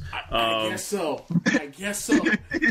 People love Kanye. He was so nice. Like, the Chappelle stuff definitely helped out. Like, he was such an underdog. He's safe. And I think that's what it was. And then like Kanye was like, look, man, like, I want to be taken seriously. And then once he like started losing it because people took him as a joke all the time, took him as like not threatening or whatever, then like all the shit flipped up. How wasn't Go Hard on this? Khaled. Oh, Khaled. Yeah. Okay. Whatever. Otherwise, there have been like there have been a bunch of like different singles on it too. Yeah. I can say, duly note, we do need to do a like some artists have a lot of features. There needs to be a bracket for them. Like, imagine like featuring Lil Wayne bracket. Like, think of all that 2000 all that 2008 stuff when he was doing like when Kanye had did 808's Heartbreak, and he was like, I'm gonna basically bash all over the head all year, like on feature, let y'all know like this, like, skill's still here. Like, I'm still that dude. I'm just out here singing now. He should have been rapping. So that was a big thing, like that year in particular. Like, yeah, that Knock You Down verse was dope. Go Hard was incredible. There's another one too that I'm just blanking on right now, but yeah, he ripped it. All right, so Put On. Yeah, Put On. So Stronger, I will say the eulogy for Stronger. Like I said before, when it came out, it sounded nothing like anything that was out. Yep. It was either, the early stages of like, well, you had like the Jeezy and you had T.I. and then you had Snap Music and you had New York, not essentially, or you had 50. And then it was like Jay-Z like decided, and you had Jay-Z drop Kingdom Come to a horrible response. And after that, you got Kanye, and you had Game or whatever. So when Stronger dropped, it was like, this is designed to separate him. And it did. And I don't know if I would have voted it over Jesus Walks, but I would have thought about it. So, Stronger was dope. I hear a million more of them. But I probably won't. The next one, you had the first vote, James? You did. I guess, yeah. Because I didn't have a vote. Okay, yeah. So this one is No More Parties in LA versus Power. Woo, that's tough. This one ain't for me. Power is unreal. I don't know what's gonna take it down. Like, it might, maybe y'all like pull some foolishness and then knock it out. But like, but if not, like, it's gonna take like a Jesus Walks or I don't know what else to knock it out. But for me, it's Power. Alex, you got No More Parties in LA versus Power. Power. I'm with you. I love No More Parties in LA. Like no one else. I think the beat is like it would make me want to rap anytime I hear it. Yeah. But Power, it was just more of a what the fuck is this? Like, I remember where I was just coming back from bringing Jason back from Cleveland in 2010 after graduation, and they only had to snip it out. I just came back, and I think I just picked up Alex somewhere, and he's like, "Oh, the Kanye West snippet just came out or whatever." And we're just, all right, well, like, it was funny because, like, during that time, like, two things came out that were, like, I thought just, like, blew my mind. That and yeah, you know T.I. mm-hmm. But, like, I was in the car with Alex and he plays the snippet, and I'm like, yo, what the fuck is this? Like, there's, like, some surfer, like, that guitar's, like, some surfer sound and shit. Like, the chanting. Yeah, like, man, and, like... bro, even to this day, that's, like, 9 years ago, and, like, that's still getting used in all these different commercials and soundtracks. Like, you know it instantly. You know it instantly. And then, like, the end, like, the very end, like, last thing he says, and he's like, "You got the power to let power go." I was like, that's some heavy shit there. So, I'm going to vote for Power. Yeah, if you bought the album from the store, like I did, I bought like the deluxe package of My Beautiful Dark Twisted Fantasy, and it's like when you look at the little short film that he ties to it, like that shit is like epic. When y'all are done, I know one of y'all got Apple Music. Go on Apple Music and look up the short film, and the way like he's like breaking that shit down on the MPC, it's like fucking ridiculous. It's like, yeah, you got to see it. It's like Power, but it's a little different breakdown that he has at the beginning of it. You know what else is crazy about Power? The Swiss Beats remix. Yes. God. Yes. I was with you when I remember first heard it too. We were at back when you live in close to Safety Harbor. Yikes. I was playing that shit on loop, and the Kanye verse at the end of it, it was like, what is this? Yeah, the remix of Power, like, good God. And it was like, I got the power. Like, yeah, man, Power is a heavy, super heavyweight that got stuck in it. Was that a 2 seed? It's a 2 seed. I don't like. That was the first thing something like, how is that not a 1 seed? Like, it's gonna take something huge to knock that out. So that comes down to Jesus Walks versus Power, which we will come back to in a moment. Like, that could be the final. That could have been most people's final. So the next round, I believe I have the first vote this time, and then Alex has the first vote. I have the second vote. You have the third. Okay, I don't know. Third vote. I'm just voting when you tell me to vote. So Alex, you have is Touch the Sky or Diamonds? Touch the Sky. Yeah, I'm with you. I'm gonna go Touch the Sky. Just the second it drops, it's like damn, these niggas that much better than me? Yes. Like I be having nervous breakdowns. Like, damn, these niggas that much better than me. Y'all know that y'all can barely talk about rap with me without me thinking like, okay, what the fuck they trying to say? Like, I think I'm better than this dude, such and such. Like, and if he's better than me, it ain't by that much. Like, and this is the living embodiment of that shit. Like, Yeah. so, yeah, Touch the Sky, Just Blaze. Maybe the last time he worked with Kanye. I'd have to check on that. I think I died in an accident because this must be heaven. Yeah. I thought that was a cute line. That wasn't necessarily like good or anything, but that was like cute based on who he was. Yeah, very witty. But like, very witty. like you know, like we said about, or when I was saying earlier, like that fits in line with what late registration was, where it's like this dude is dying, like this dude is buzzing, still letting you know, like I freaking deserve this, and then like it's like wait, this shit actually worked. Mm-hmm. Like the underdog gets a run with the title. Like it's like Touch the Sky is like you're somebody you wish for all this stuff to happen, and like it finally does, and then like you're trying to figure out what's next in the route for you to go while other stuff is going around behind you. They like now relationships are kind of changing at the time or whatever. Like, but it's just like it's like Kanye's so freaking good at like storytelling and also like capturing time in place. Like that's yeah. So Touch the Sky is amazing. Touch the Sky. Diamonds Are Forever. I think I've glowed about the song, what it meant when I thought it came out. Late registration crime too. Yeah, late registration on late registration crime in these streets, and someone got to lay it down to send the other one home. So they had to beat on each other, but one of them was better for it. So. Yeah, man. The video for Diamonds Are Forever, when the little kid's eyes start turning black, I think he tried to make a message within a message there, and he found out after the original song, and that's what he was coming for. It would have been interesting to see what the video would have been like without that whole Sierra Leone portion, but because, you know, for me personally at that time, I found the Rockefeller angle more interesting.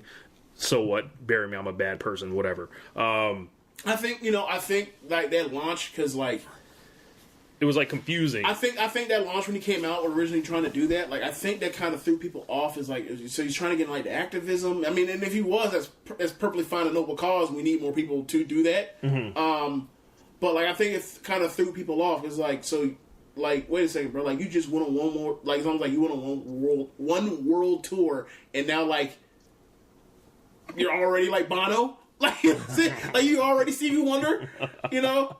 Like, so I think that kind of, like, you're already Michael Jackson, like, just outreaching out to the world already. Like, stack up some money first. Yeah. You know? Don't go broke don't go broke doing this yet. Yes. Like, give you some money first. So, the next matchup is between Gorgeous and Niggas in Paris. Alex, you have the first vote.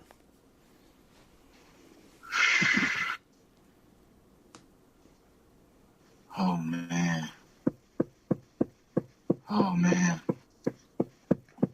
Oh wait, man. Gorgeous. Niggas in Paris. Niggas in Paris. I think that's the last album cut to be standing. It was Niggas in Paris, or excuse me, Gorgeous. Because I'm voting for Niggas in Paris. Like I said, Gorgeous ain't even no snare on the song. I know Kanye's rapping incredible on that. Niggas in Paris, I feel like we play it right now, it will just change our moods, make us happy, make us ignorant, make us loud, make us have fun, make us turn the house upside down. Yes, make us want to rob somebody. No, I'm just kidding. But yeah, I can't wait till I'm in a foreign country with my dogs and we can play some loud music and crank, and hopefully we can be niggas in Paris, listen to Niggas in Paris. James, I think we left this one on the board for you. How do you feel about Gorgeous? Yeah, I can't really be too upset about losing to a better man. Like you know what I'm saying? Like, this niggas in Paris. Like, what the fuck you supposed to do? Like, I remember the next one go over 82, and I looked at you like this shit gravy. Yeah, like I remember, like I'm not even gonna do that because you're gonna turn to a thing. But I remember back when Saigon was getting The Great Story Never Told off the ground, and he had got beats from I think Alchemist. I think it was Alchemist. Or if it was another white producer that I just can't remember right now. But I'm pretty sure it was Alchemist. I'm pretty sure. Static Selector? Nah. It wasn't J.R. Rodham either. Anyway, Scott Storch, right? It was Storch. But basically, he was he had a beat from somebody. Remember, like that Saigon thing was a pretty big thing, and like people were like contributing stuff because they thought like this dude was gonna make something happen. I don't know how he got it to work. I don't remember the whole story, the buzz behind him, other than he was a great rapper. But he talked about, I think with this producer had offered him a beat for free or whatever, and then he had to come back to Saigon and be like, Mariah Carey wants it. And then Saigon was like, yeah, man, go get your money. Yeah. It's kind of like, can't be mad, bro. Like, you know, like. All right. Can't be mad. Like, it's for, you know. Gorgeous can't beat them all. It was going to make a run, but that's the best thing we can go. All right. So we are back to the finals for the Northwest region. Can't Tell Me Nothing versus Through the Wire. I have the first vote. James has the second vote. Alex has the third vote. Can't Tell Me Nothing versus Through the Wire. Street singles for his two best albums. When I listened to both of them, and I listened to both of them recently, I thought, what seems more incredible, like, at the time? And for me, it was Through the Wire. I felt like you had to kind of grow into Can't Tell Me Nothing. I feel like Can't Tell Me Nothing isn't necessarily the Kanye that I knew at the time. And it was a departure. And it was him swooping down on DJ Toon when he wasn't working with T.I. Yeah, that was a mistake for T.I. Remember T.I. versus T.I.P.? Yes. How bad the middle of that album is? Yes, so I didn't really feel like it was a Kanye song. I thought the sample was crazy. I didn't think people understood it at first. And I feel like Through the Wire just cuts through immediately. And the drums that he used, I feel like if he would have used the bongos that were on Through the Wire on All of the Lights, I would like All of the Lights a lot more. Or if he had used like the drummer boy bongos too, like from What Up, What's Happening, that would have been better drums too. I'm voting for Through the Wire and a number one seed. Yeah, Through the Wire. James? Yeah, Through the Wire for me. Can't Tell Me Nothing. Like, it's funny that you mentioned like it doesn't hit him. It didn't hit for you immediately because it didn't hit for me immediately. I remember telling Alex like, oh no, but like, you know, after a couple listens, like, okay, I'm just tripping. You know me, like I tend to like, I'm really like when people like I'm really highly anticipated for them, like I kind of need like, you know, a knockdown, drag out, like fantastic type of single. Like I remember how you used to tell me like Jay-Z's first singles always throw you for a loop. Mm-hmm. Like me, I'm kind of like, that's kind of like me with any person. Like I'm really want to do it. Like I want them like to have like the greatest single of all, like the greatest rap record of all time. And they're like, oh, I'm really a fan of yours. They're like the first time out. Like I want every. Like I remember when I heard Run This Town, right? And it was like, bro, you got all this other fucking heat on the album. Like, when you put this out, like, get the fuck out of here. Like, Change Clothes. Yes. I like what Change Clothes. All this fucking heat, and you put that shit out, yeah, man. I really, like, for example, like, I really want, like, everybody's first single to basically be, like, Fabulous Breathe. Like, wow. Like, I want, like, everybody, I want the best for everybody. Shut the game down. Yeah, I want, like, some new, I want, like, everything to be, like Joel Santana, Mike Check 1, 2. Like, I just want everything to be, like, oh, my God, like, this is incredible. But, yeah, it's Through the Wire for me. Alex, you got any words about Can't Tell Me Nothing?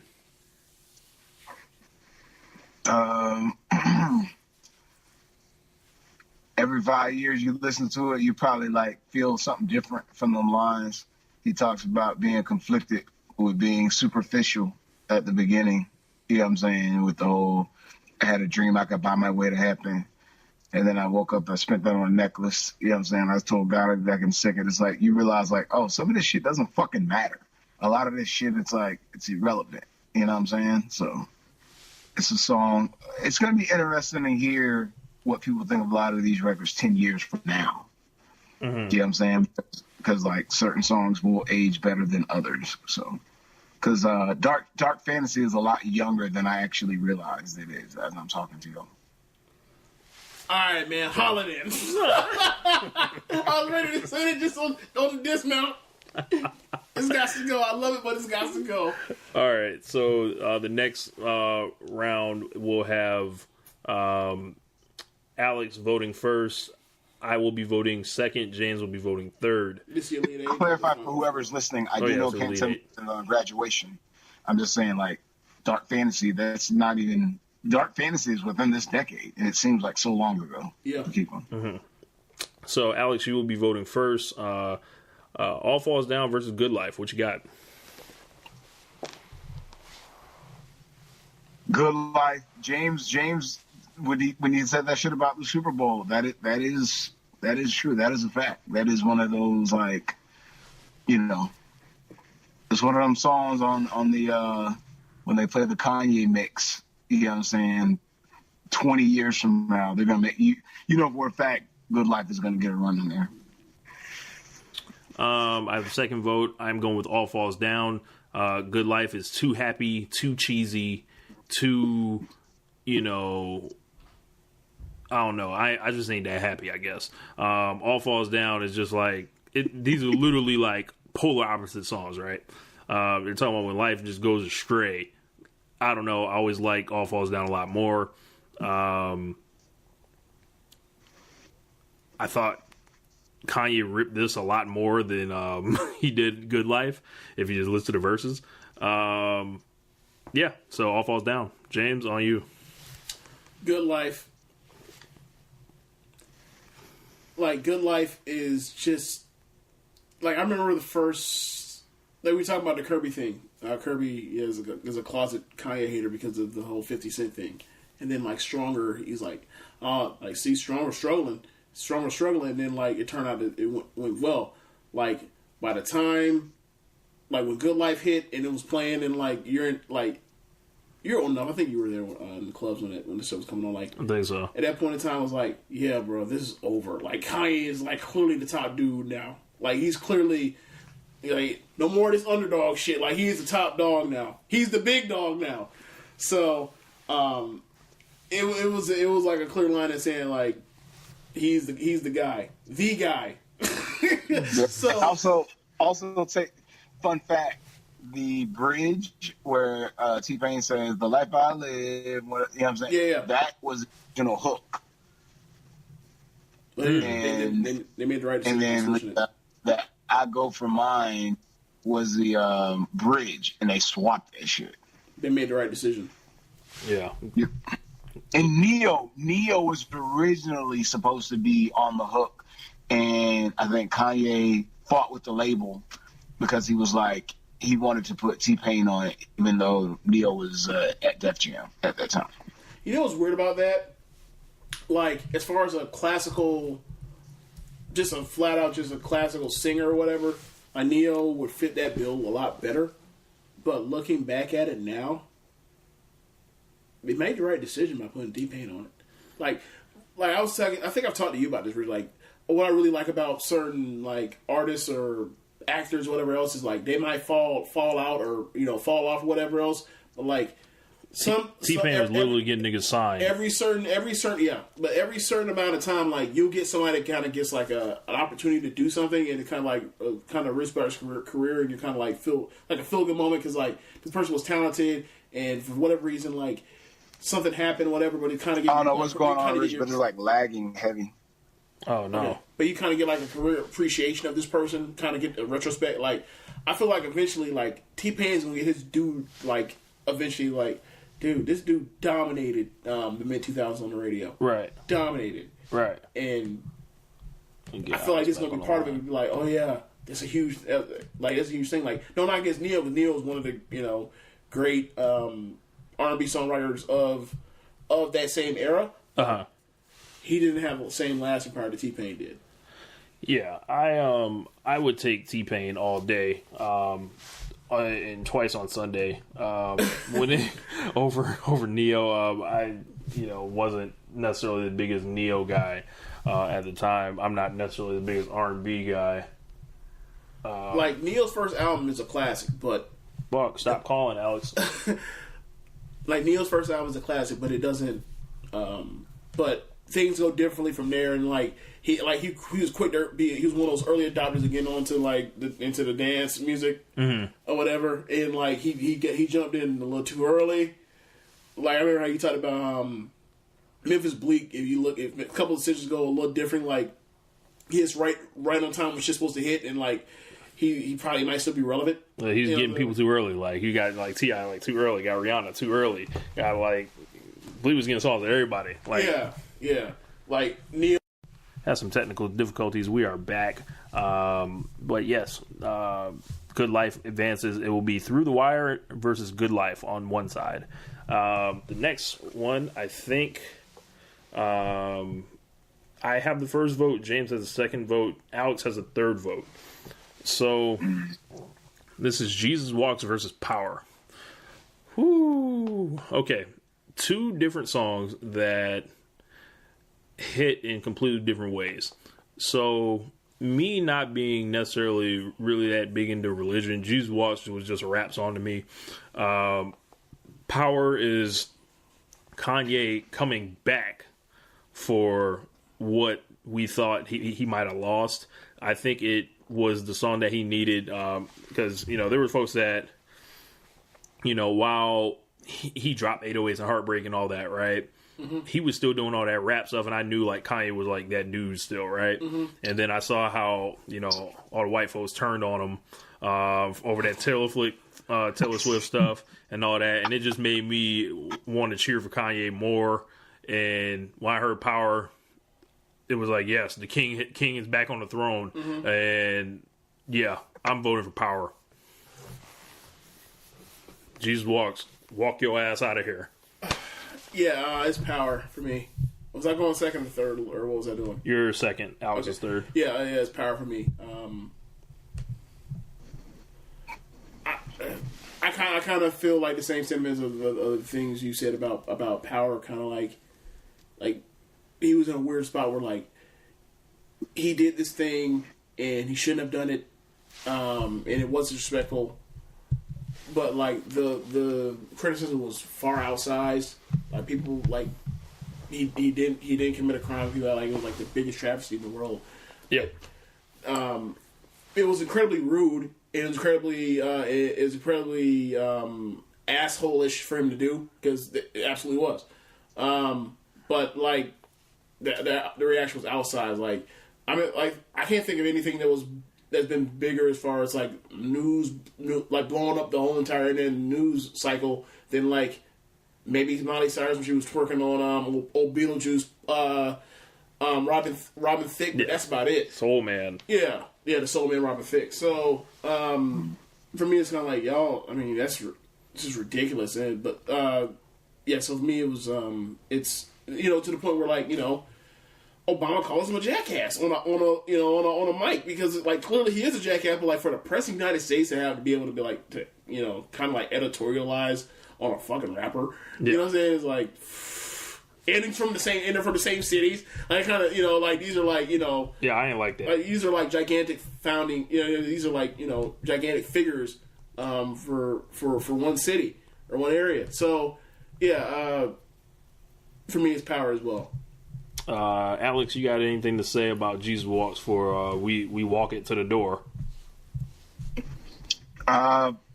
Same thing I said last time. It's pretty much timeless because of that subject matter. You know what I'm saying? It right now, people with hypocrisy, with religion, where people try to use it. You know what I'm saying? Use certain parts of it to try to like block people from just being treated like human beings. You know what I'm saying? So. Yeah, man. Oh my God. Yeah. So. I know it's like the juxtaposition with that, like Yeah. Yeah. So the next vote, it will be James that has the first vote. Yes, it will be James has the first vote. Alex has the second vote. I have the third vote. Touch the Sky versus Niggas in Paris. Oh my God.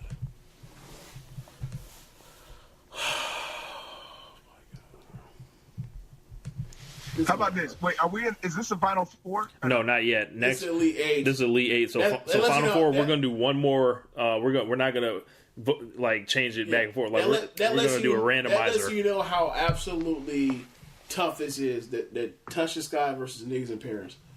Like, is it the Final Four? It's the Elite Eight. Jesus Christ.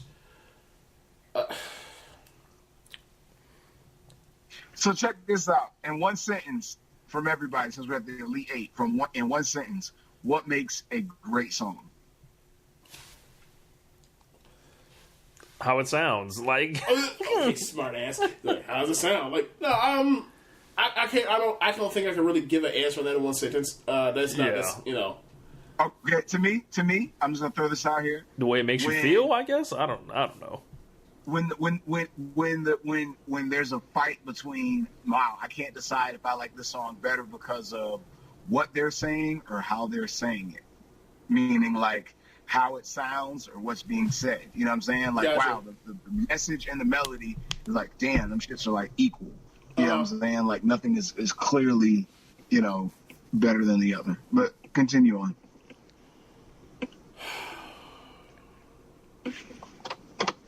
Give me these two again. I can't. Touch the Sky and Niggas in Paris. Give me again until it's not as hard. So one song he rapped with Lupe Fiasco, and the other song he rapped with Jay-Z. That has no bearing on this for me. One song Just Blaze made the beat. One song Hit Boy made the beat. I know. Oh my god. Niggas in Paris. Wow. Alex, your vote.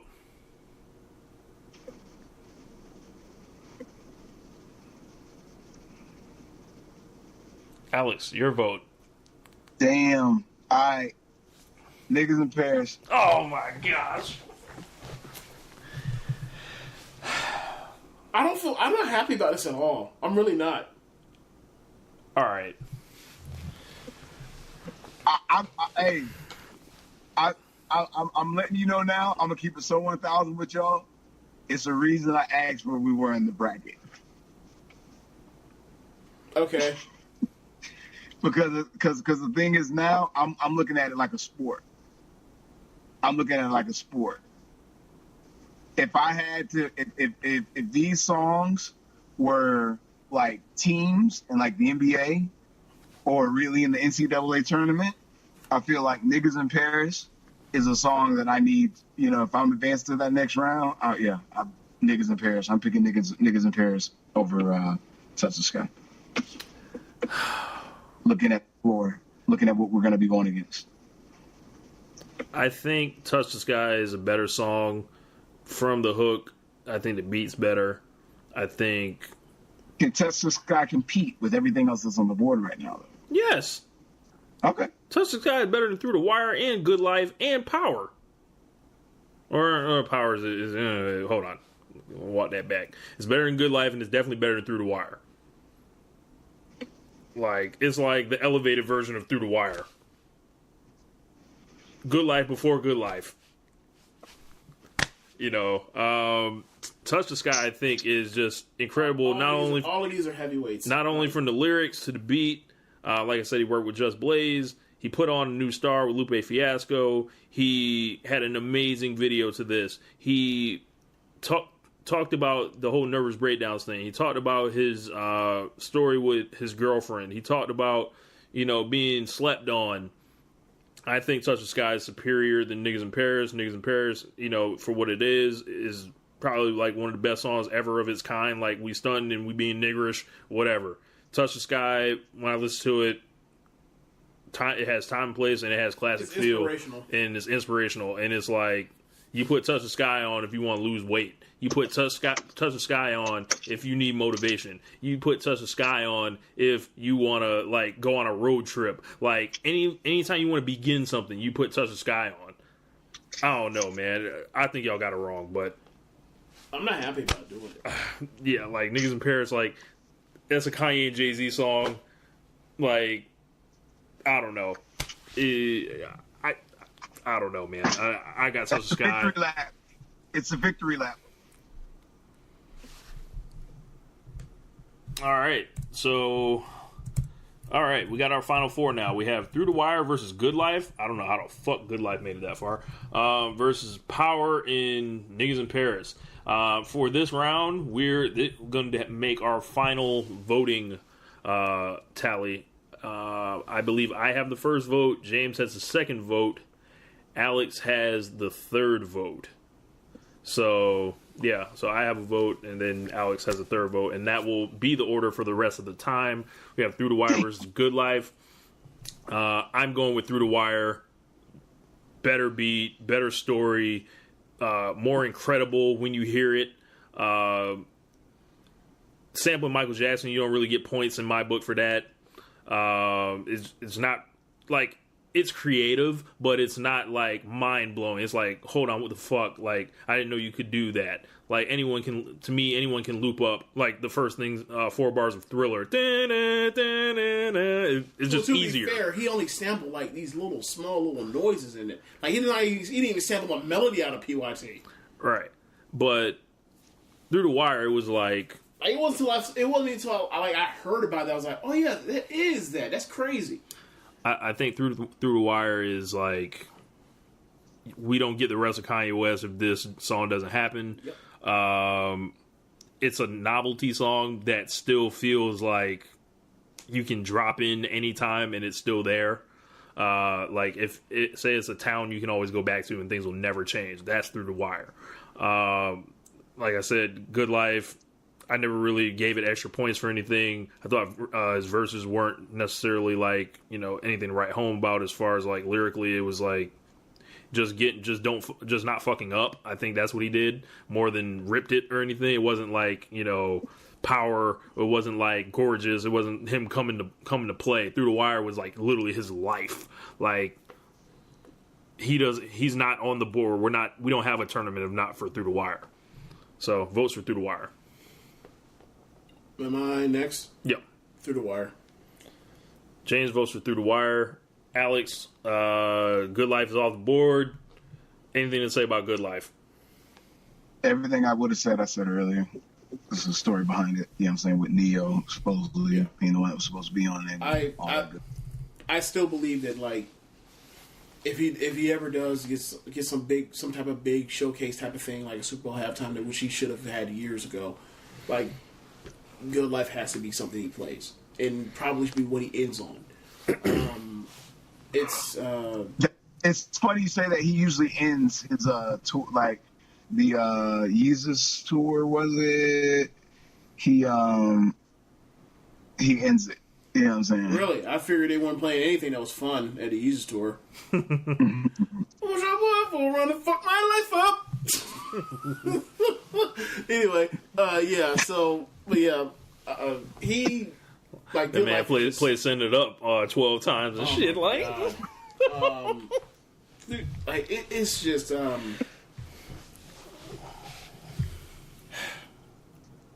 See, you never see Star Wars Henry explain like it's basically like once they destroy like the space Nazis and they all just like partying, like just celebrating, like that's pretty much like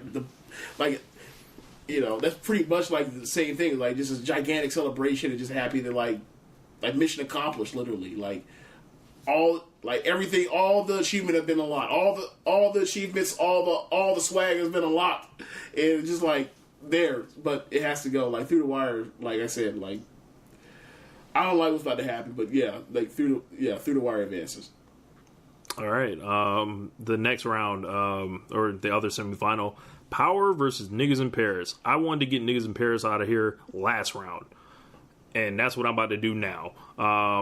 Power is incredible. Power is one man on the song for 5 minutes going. This is one man ripping it from the lyrics to S1 bringing it with the beat. Kanye putting his touch on it. I don't know who did what as far as co-production or whatever, but it doesn't fucking matter. In my mind, I almost cut you up and like, I don't care. It's incredible. Yeah, it's incredible. I'm giving it extra points for the remix or whatever. I'm giving fake points. I'm making up the rules. I'm moving the goalposts. I'm doing all that shit. Why? Because power is fucking power, and no one man should have it. And I thought Niggas in Paris was cool. I think people liked it a lot more than me all the time. The whole time it's been out. Like, I remember when I was with Truth, he was like, "You don't like Niggas in Paris?" I was like, "It's cool, like, you know, whatever." But I was so into Watch the Throne, like, as an album, it was there, but to me, it wasn't better than Who Gonna Stop Me? Like, it wasn't better than Ham. Like, it was just another track. To me, it wasn't better than Otis. So, yeah, Niggas in Paris, holla, I'm with Power all day, every day. James, floor is yours. Ain't too much agony over this one like the last one, but yeah, it's Power. Like I think about, there are probably like 4 songs here I thought like, there are probably 4 songs that I'm going to really agonize or having to get rid of or whatever. Like there's Power, Touch the Sky, Through the Wire. But those are 3 that originally come to mind. Like, I have to pick between these 3. Fuck. I'm going to onset this whole thing, so like I'm not really. Niggas in Paris, like, it's a great song. Like I said, I still think like I don't think there's been a better rap single that's came out since it was released, but it ain't Power. That being said, it still ain't Power. Alex, any words to say about Niggas in Paris for we send them niggas on to Paris? Nah, it was just a great moment. They performed it like 11 times in a row. I think when they were in, I forgot what country. It wasn't Paris. It was somewhere else they did it. I got a question. Yeah, just epic. It's a moment. But Paris is not a country. If we go back and say that they're going to do, if we go back in time and say Jay-Z and Kanye are going to do a collab album together, would you ever imagine that they would have had a single as big as Niggas in Paris or as good as big as Niggas in Paris? I don't think I would have ever imagined it would have. I mean, I would have, because it was like, it's Kanye West and Jay-Z. Like, but at the same time, like, just because they're together does not mean that they're going to come out there and have like essentially like the new age, like number that you think. I was thinking the same thing. Like this, like. But you know what? I think Rich feels that way. I never would have imagined that. Kanye produced for Jay for so long, so he knows what Jay's going to sound good on. Right, but the thing is, like, well, Kanye didn't make that beat. But Hit Boy made that beat. But what I think it is like what I'm saying more or less like, even though you put those 2 together with the amount of pressure that's on. I never once thought about that. With the amount of pressure that's on, can you imagine they actually, like, what are the odds that they actually do, like, knock out the park? Like for to get a single like that. That's what I'm saying. Mm-hmm. Not to make a great album. We know they were going to make a great album. Mm-hmm. I'm going like for them to actually, like, make this lasting thing. I didn't, like, I feel like that's too hard to ask. Like, I think you underestimated them.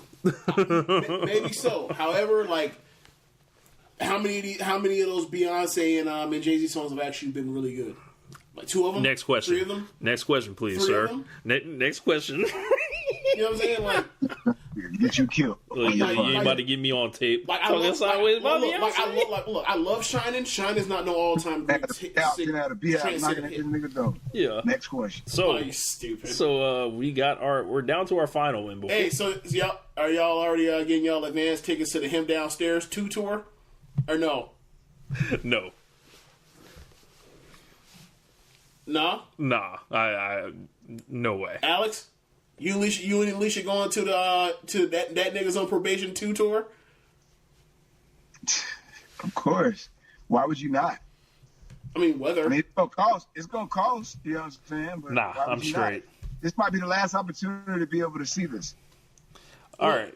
Not really. Look, most people don't want that tour. They want just a Beyonce tour anyway. So a lot of people mad about that. Like on tour, like why can't they just leave Jay-Z off? Well, you know why? They mad at him because of what happened on that album. Look. Let me phrase that. What happened on both of their last 2 albums? Look. This ain't nothing but Jay-Z out here coming to get his victory lap and laughing at y'all dumbass. Like, for believing that shit. It was a work. I'm a wrestling fan. I know a work when I see one. Oh, wow. But yeah. So before we get to the finals, I will say this: you cheat on Beyonce, you deserve to be shot. Twice. like I don't know, what do you cheat on Beyonce with? What? So before we get to the finals, I want to talk about some of the songs that we did it based off their seeding. I had an idea about switching up some seeds, but ultimately I came down like, well, let's just run it. How they did it, I think some of the seeding caused like some of this stuff. I feel like I Wonder would have went farther.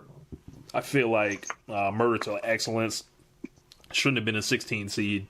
If we're gonna make Niggas in Paris a 2 seed, how the fuck is Murder to Excellence a 16 seed? What was an 8 seed? That was stupid. Monster. Monster was an 8 seed. That's ridiculous. Monster should have been like no worse than a 4 seed. Runaway. I got it out of here in the first round, but say if it caught a different matchup, I'm sure it could have went further. I think Crack Music could have went further. Last Call definitely. Let's see. Roses and Blame Game being matched up with each other was like a dead spot. It was like a hole in the bracket to me.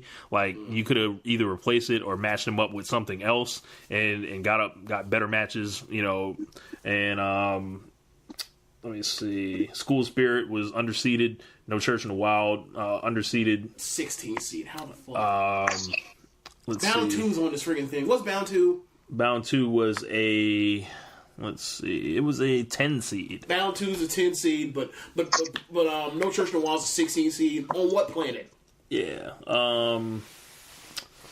Yeah. So I think you kind of like see. So now we are in the finals. Through the Wire versus Power. Both of them number 2 seeds. Knocking off respectively Jesus Walks and Can't Tell Me Nothing, which I think Can't Tell Me Nothing might have gotten knocked. Yeah, it got knocked off by Through the Wire. Yeah, and Niggas in Paris was also a 2 seed that had made it. Off the Lights was the only 2 seed that didn't make it. We got everything off of 808s and Heartbreak out of here with the quickness. It was all the stuff from 808s and Heartbreak was like put in a weird spot. Like not Love Light Down, but Heart was put against who? Monster. Yeah, like that's ridiculous. Yeah, so and I think it eliminated Monster in their voting, in the Twitter voting. So I don't know what those people are listening to. They need to get their ears checked. Well, what I think the main thing is like both of don't seed stupidly and stuff like that won't happen. Right. No More Parties in LA to me is the big overachiever here. I think got to the Sweet 16. You don't think Gorgeous overachieved? No, it was a 3 seed. Oh, I didn't know that. Gorgeous was a 3 seed? Yeah. I didn't know that. Yeah. I thought I was the only one that loved Gorgeous like that. Yeah, it was a 3 seed. I didn't know that. Right. Yeah, No More Parties in LA was a 14 and went to the Sweet 16. Had a nice run. Drive Slow had a nice run. Yeah. Yeah, but let's get to it. So the finals. But y'all can go back and listen to it if you're still listening. This is a really long show. We only do a couple super long shows. What up, Keeping It Strong style. So it's Through the Wire versus Power. A man at 2 different stages of his life that couldn't be more different. You had it all and you want it back versus when you ain't got shit and you want it. You want it a lot. Badly. And you damn near die trying to get it. Yeah. So, this is really, really tough. Because in my personal bracket, I didn't have Through the Wire in the finals. I had another song. But matching up with Power, like weighing it's a different matchup. Rather than, what it would have been. I did have Power in my finals. This is really tough for me because I love both of the beats. I think both of them do different things in their own ways. When Power came out, this is when the rise of trap music really hard, like Lex Luger and everything like that. Power is Kanye being on the other side of that and showing me that I don't have to, I can still search for dope samples. I can still search for whatever. And it's just like, it just has to be right. It's that famous drum loop that was on Crack Music and that was also on Power that I spoke about earlier. Through the Wire is absolutely nuts. I'm not sure. I don't know. Like, it got out of the bracket. I'm not sure it was the best song in the bracket, but I think it matches up very well against Power. I'm going to vote for Power. It's on me. It's on you, James.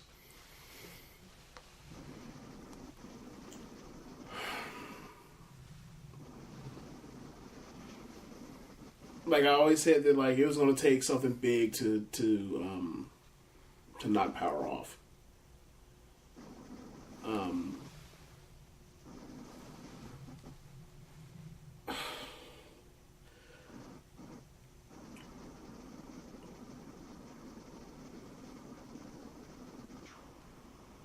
Power. I can't do it. Like if my I think I was 16 when I first heard Through the Wire. I don't know. I think 16-year-old me would be like, I can't believe this. Yeah, but I'll go with Power. Amazing. Let me see. I lost Alex here. Did you lose him again and then he called back again from the wrong spot again? Yes. Why does he keep... This is like the third time this happened. Why does he keep doing it? I don't know. So, let's see what we got. Stop calling. Stop calling. Stop calling. Resume. So, yeah. So, before Alex gets on, Power's our winner. Power's our winner. Let's sound happy about it because it is like a great song. It's a good chance that it's one of the great songs in rap history. It absolutely is. So like going over this is like it's like just hits you like, geez, this dude is incredible. So yeah, if you guys have been watching, I know there's been one person that's been watching the whole time. I think it's Chris Harriel. We had a bunch of people tune in and out. Thank you guys all for listening and watching. We're going to wrap it up. We're going to get Alex on the line here.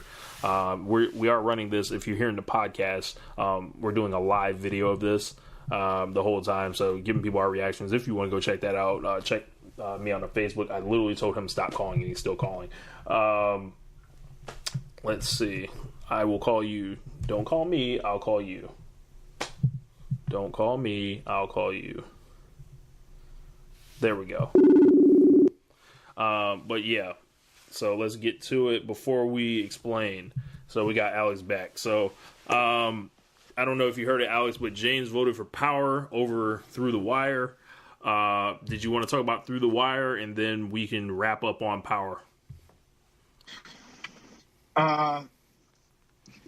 Through the Wire, for anyone that's listening, for whatever, I've known how to rap since I was like 11 years old. I used to like skip class in middle school and look up lyrics on this website called ohhla.com. And high school, I would get drunk at parties and people be like, flow. That was a big thing. So I rap. But then I was like, I can never. Sounds like you were hanging out with. What up? Nothing. Go ahead. You stupid. So it was like, I'm like, I can never do this shit like for real for a living, because with rap, it's either that was like three things. You gotta sell dope, be like a gangbanger, you know what I'm saying? Or either, be some roughneck type that just be swinging on niggas for no reason and shit. You know what I'm saying? So, DMX. Or either come from a very, very impoverished background. That was what I forgot. You know what I'm saying? So when Kanye West came out, it was like, oh, wow. Like, he literally, like, when someone said someone changed their life, this guy literally made me be like, you know what? I'm going to drop out of college. Because I can do this shit. Because I can tell some of these same stories. Because this is the same type of conversations that me and some of my friends have. So, college dropout, like, Through the Wire, you know what I'm saying? That's talking about, like, that experience. But that was just the introduction to him. And I feel like he changed hip-hop. Like, that was the end of, like, gangster rap as we knew it when Kanye came. You know what I'm saying? Like, 50, like, was the last hurrah. Because at that point, it was just like, damn. It's like, they hadn't heard DMX on top. It had been 5 years since DMX had the crown. So, but after 50, it was nothing. I think right now, the only gangster rapper that exists is, like, fucking Meek Mill. If you really want to take it there, like... Yeah, it kind of depends how you feel about Kendrick Lamar. Kendrick Lamar talks about busting your head a lot. Kendrick Lamar? Okay. I mean, watch, Element. Yeah. Like, think Element, think of Be Humble. Like, he's out here mobbing with these dudes. Like,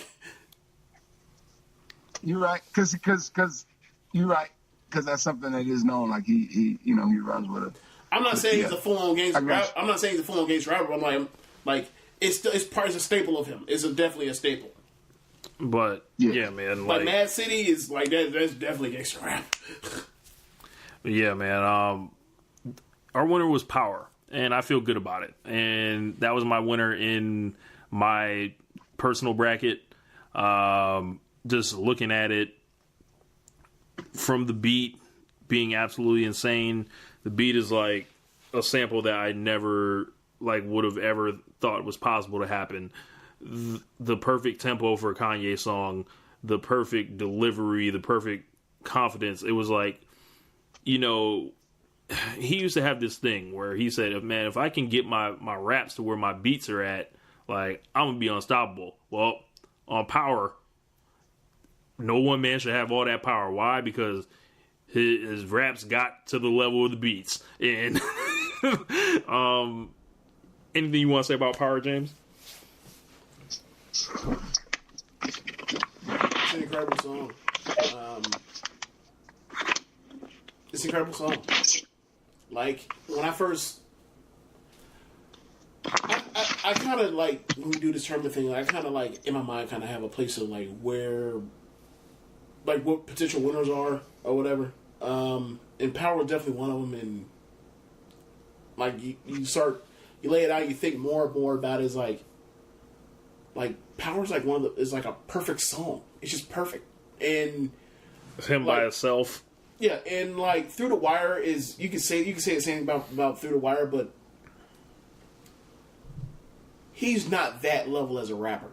He's just not. Yeah. Like it's just a thing where like you see the fire, you see what he went through, like you hear that incredible beat. It's like nothing you've ever heard before in your life. And like you track down the story and you're like, that's the dude you want to root for. But Power is like... You ain't got no choice. You, like, yeah, like, it literally grabs you by the neck and says, you will fucking bob your head to this, and you will, like, be in awe of this thing. Like, it's just... You can hate if you want to, but you're wasting your time. Yeah, pretty much. Yeah, man. Like, it's flawless.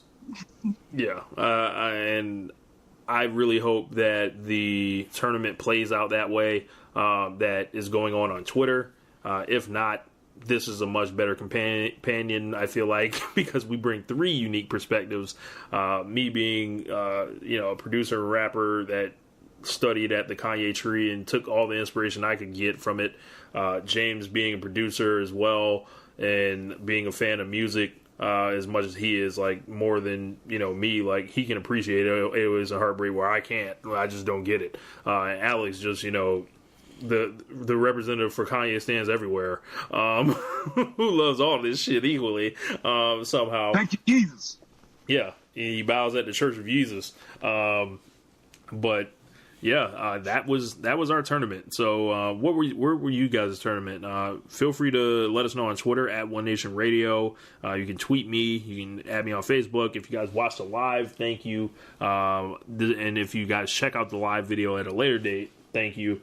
But yeah, this was a whole lot of fun. It was hard. It wasn't supposed to be easy. I am currently in the process of trying to narrow down a Jay-Z one, and that one could be nearly as tough. And I think other people to talk about, like T.I. I don't know how you feel, but I don't know. Who else? We got to do. There's a bunch of singers you can do. Like you could obviously easily do a Rihanna, or you could easily do a Beyonce one. Drake. Yeah, at this point now, definitely you could do Drake. At this point, which is interesting because like the conversation we had with Kirby on a thread where he's like, he believes that Drake is the GOAT or whatever, and like as much as I hate a lot of his music. I'm not saying he is the GOAT because he's not, and I'm not saying he's even second. But I would say like he's closer than I would like. He's closer than I feel comfortable with him being at this point. Especially given that like he's never made a classic record, but whatever. Yeah, like Like, he's really, really good at, like, making hit records. Really good. Like, it's shocking how it's always something new. So hopefully I could hurry up and get on, and y'all could do a bracket of all my shit, whatever, because I got, like, you know, shit deep as the Atlantis also. So, or Atlantic, excuse me. It's so deep that it gets to Atlantis. Yeah, all that. You know, UPS is hiring versus early morning dreaming. Run it. But yeah, we up out of here. Thank y'all for listening. This is One Nation Radio. Make sure you guys check out everything else on the Social Suplex Podcast Network, SMC Podcast, Ricky and Clive Show, as well as Keeping It Strong Style. This is a departure. We will be back with more wrestling stuff. Ain't really shit else this week. I mean, there was some stuff. Log on and you know, see what this Twitter thing too. Keep them updated on that, because I love to see how their Final Four compares to ours. For sure.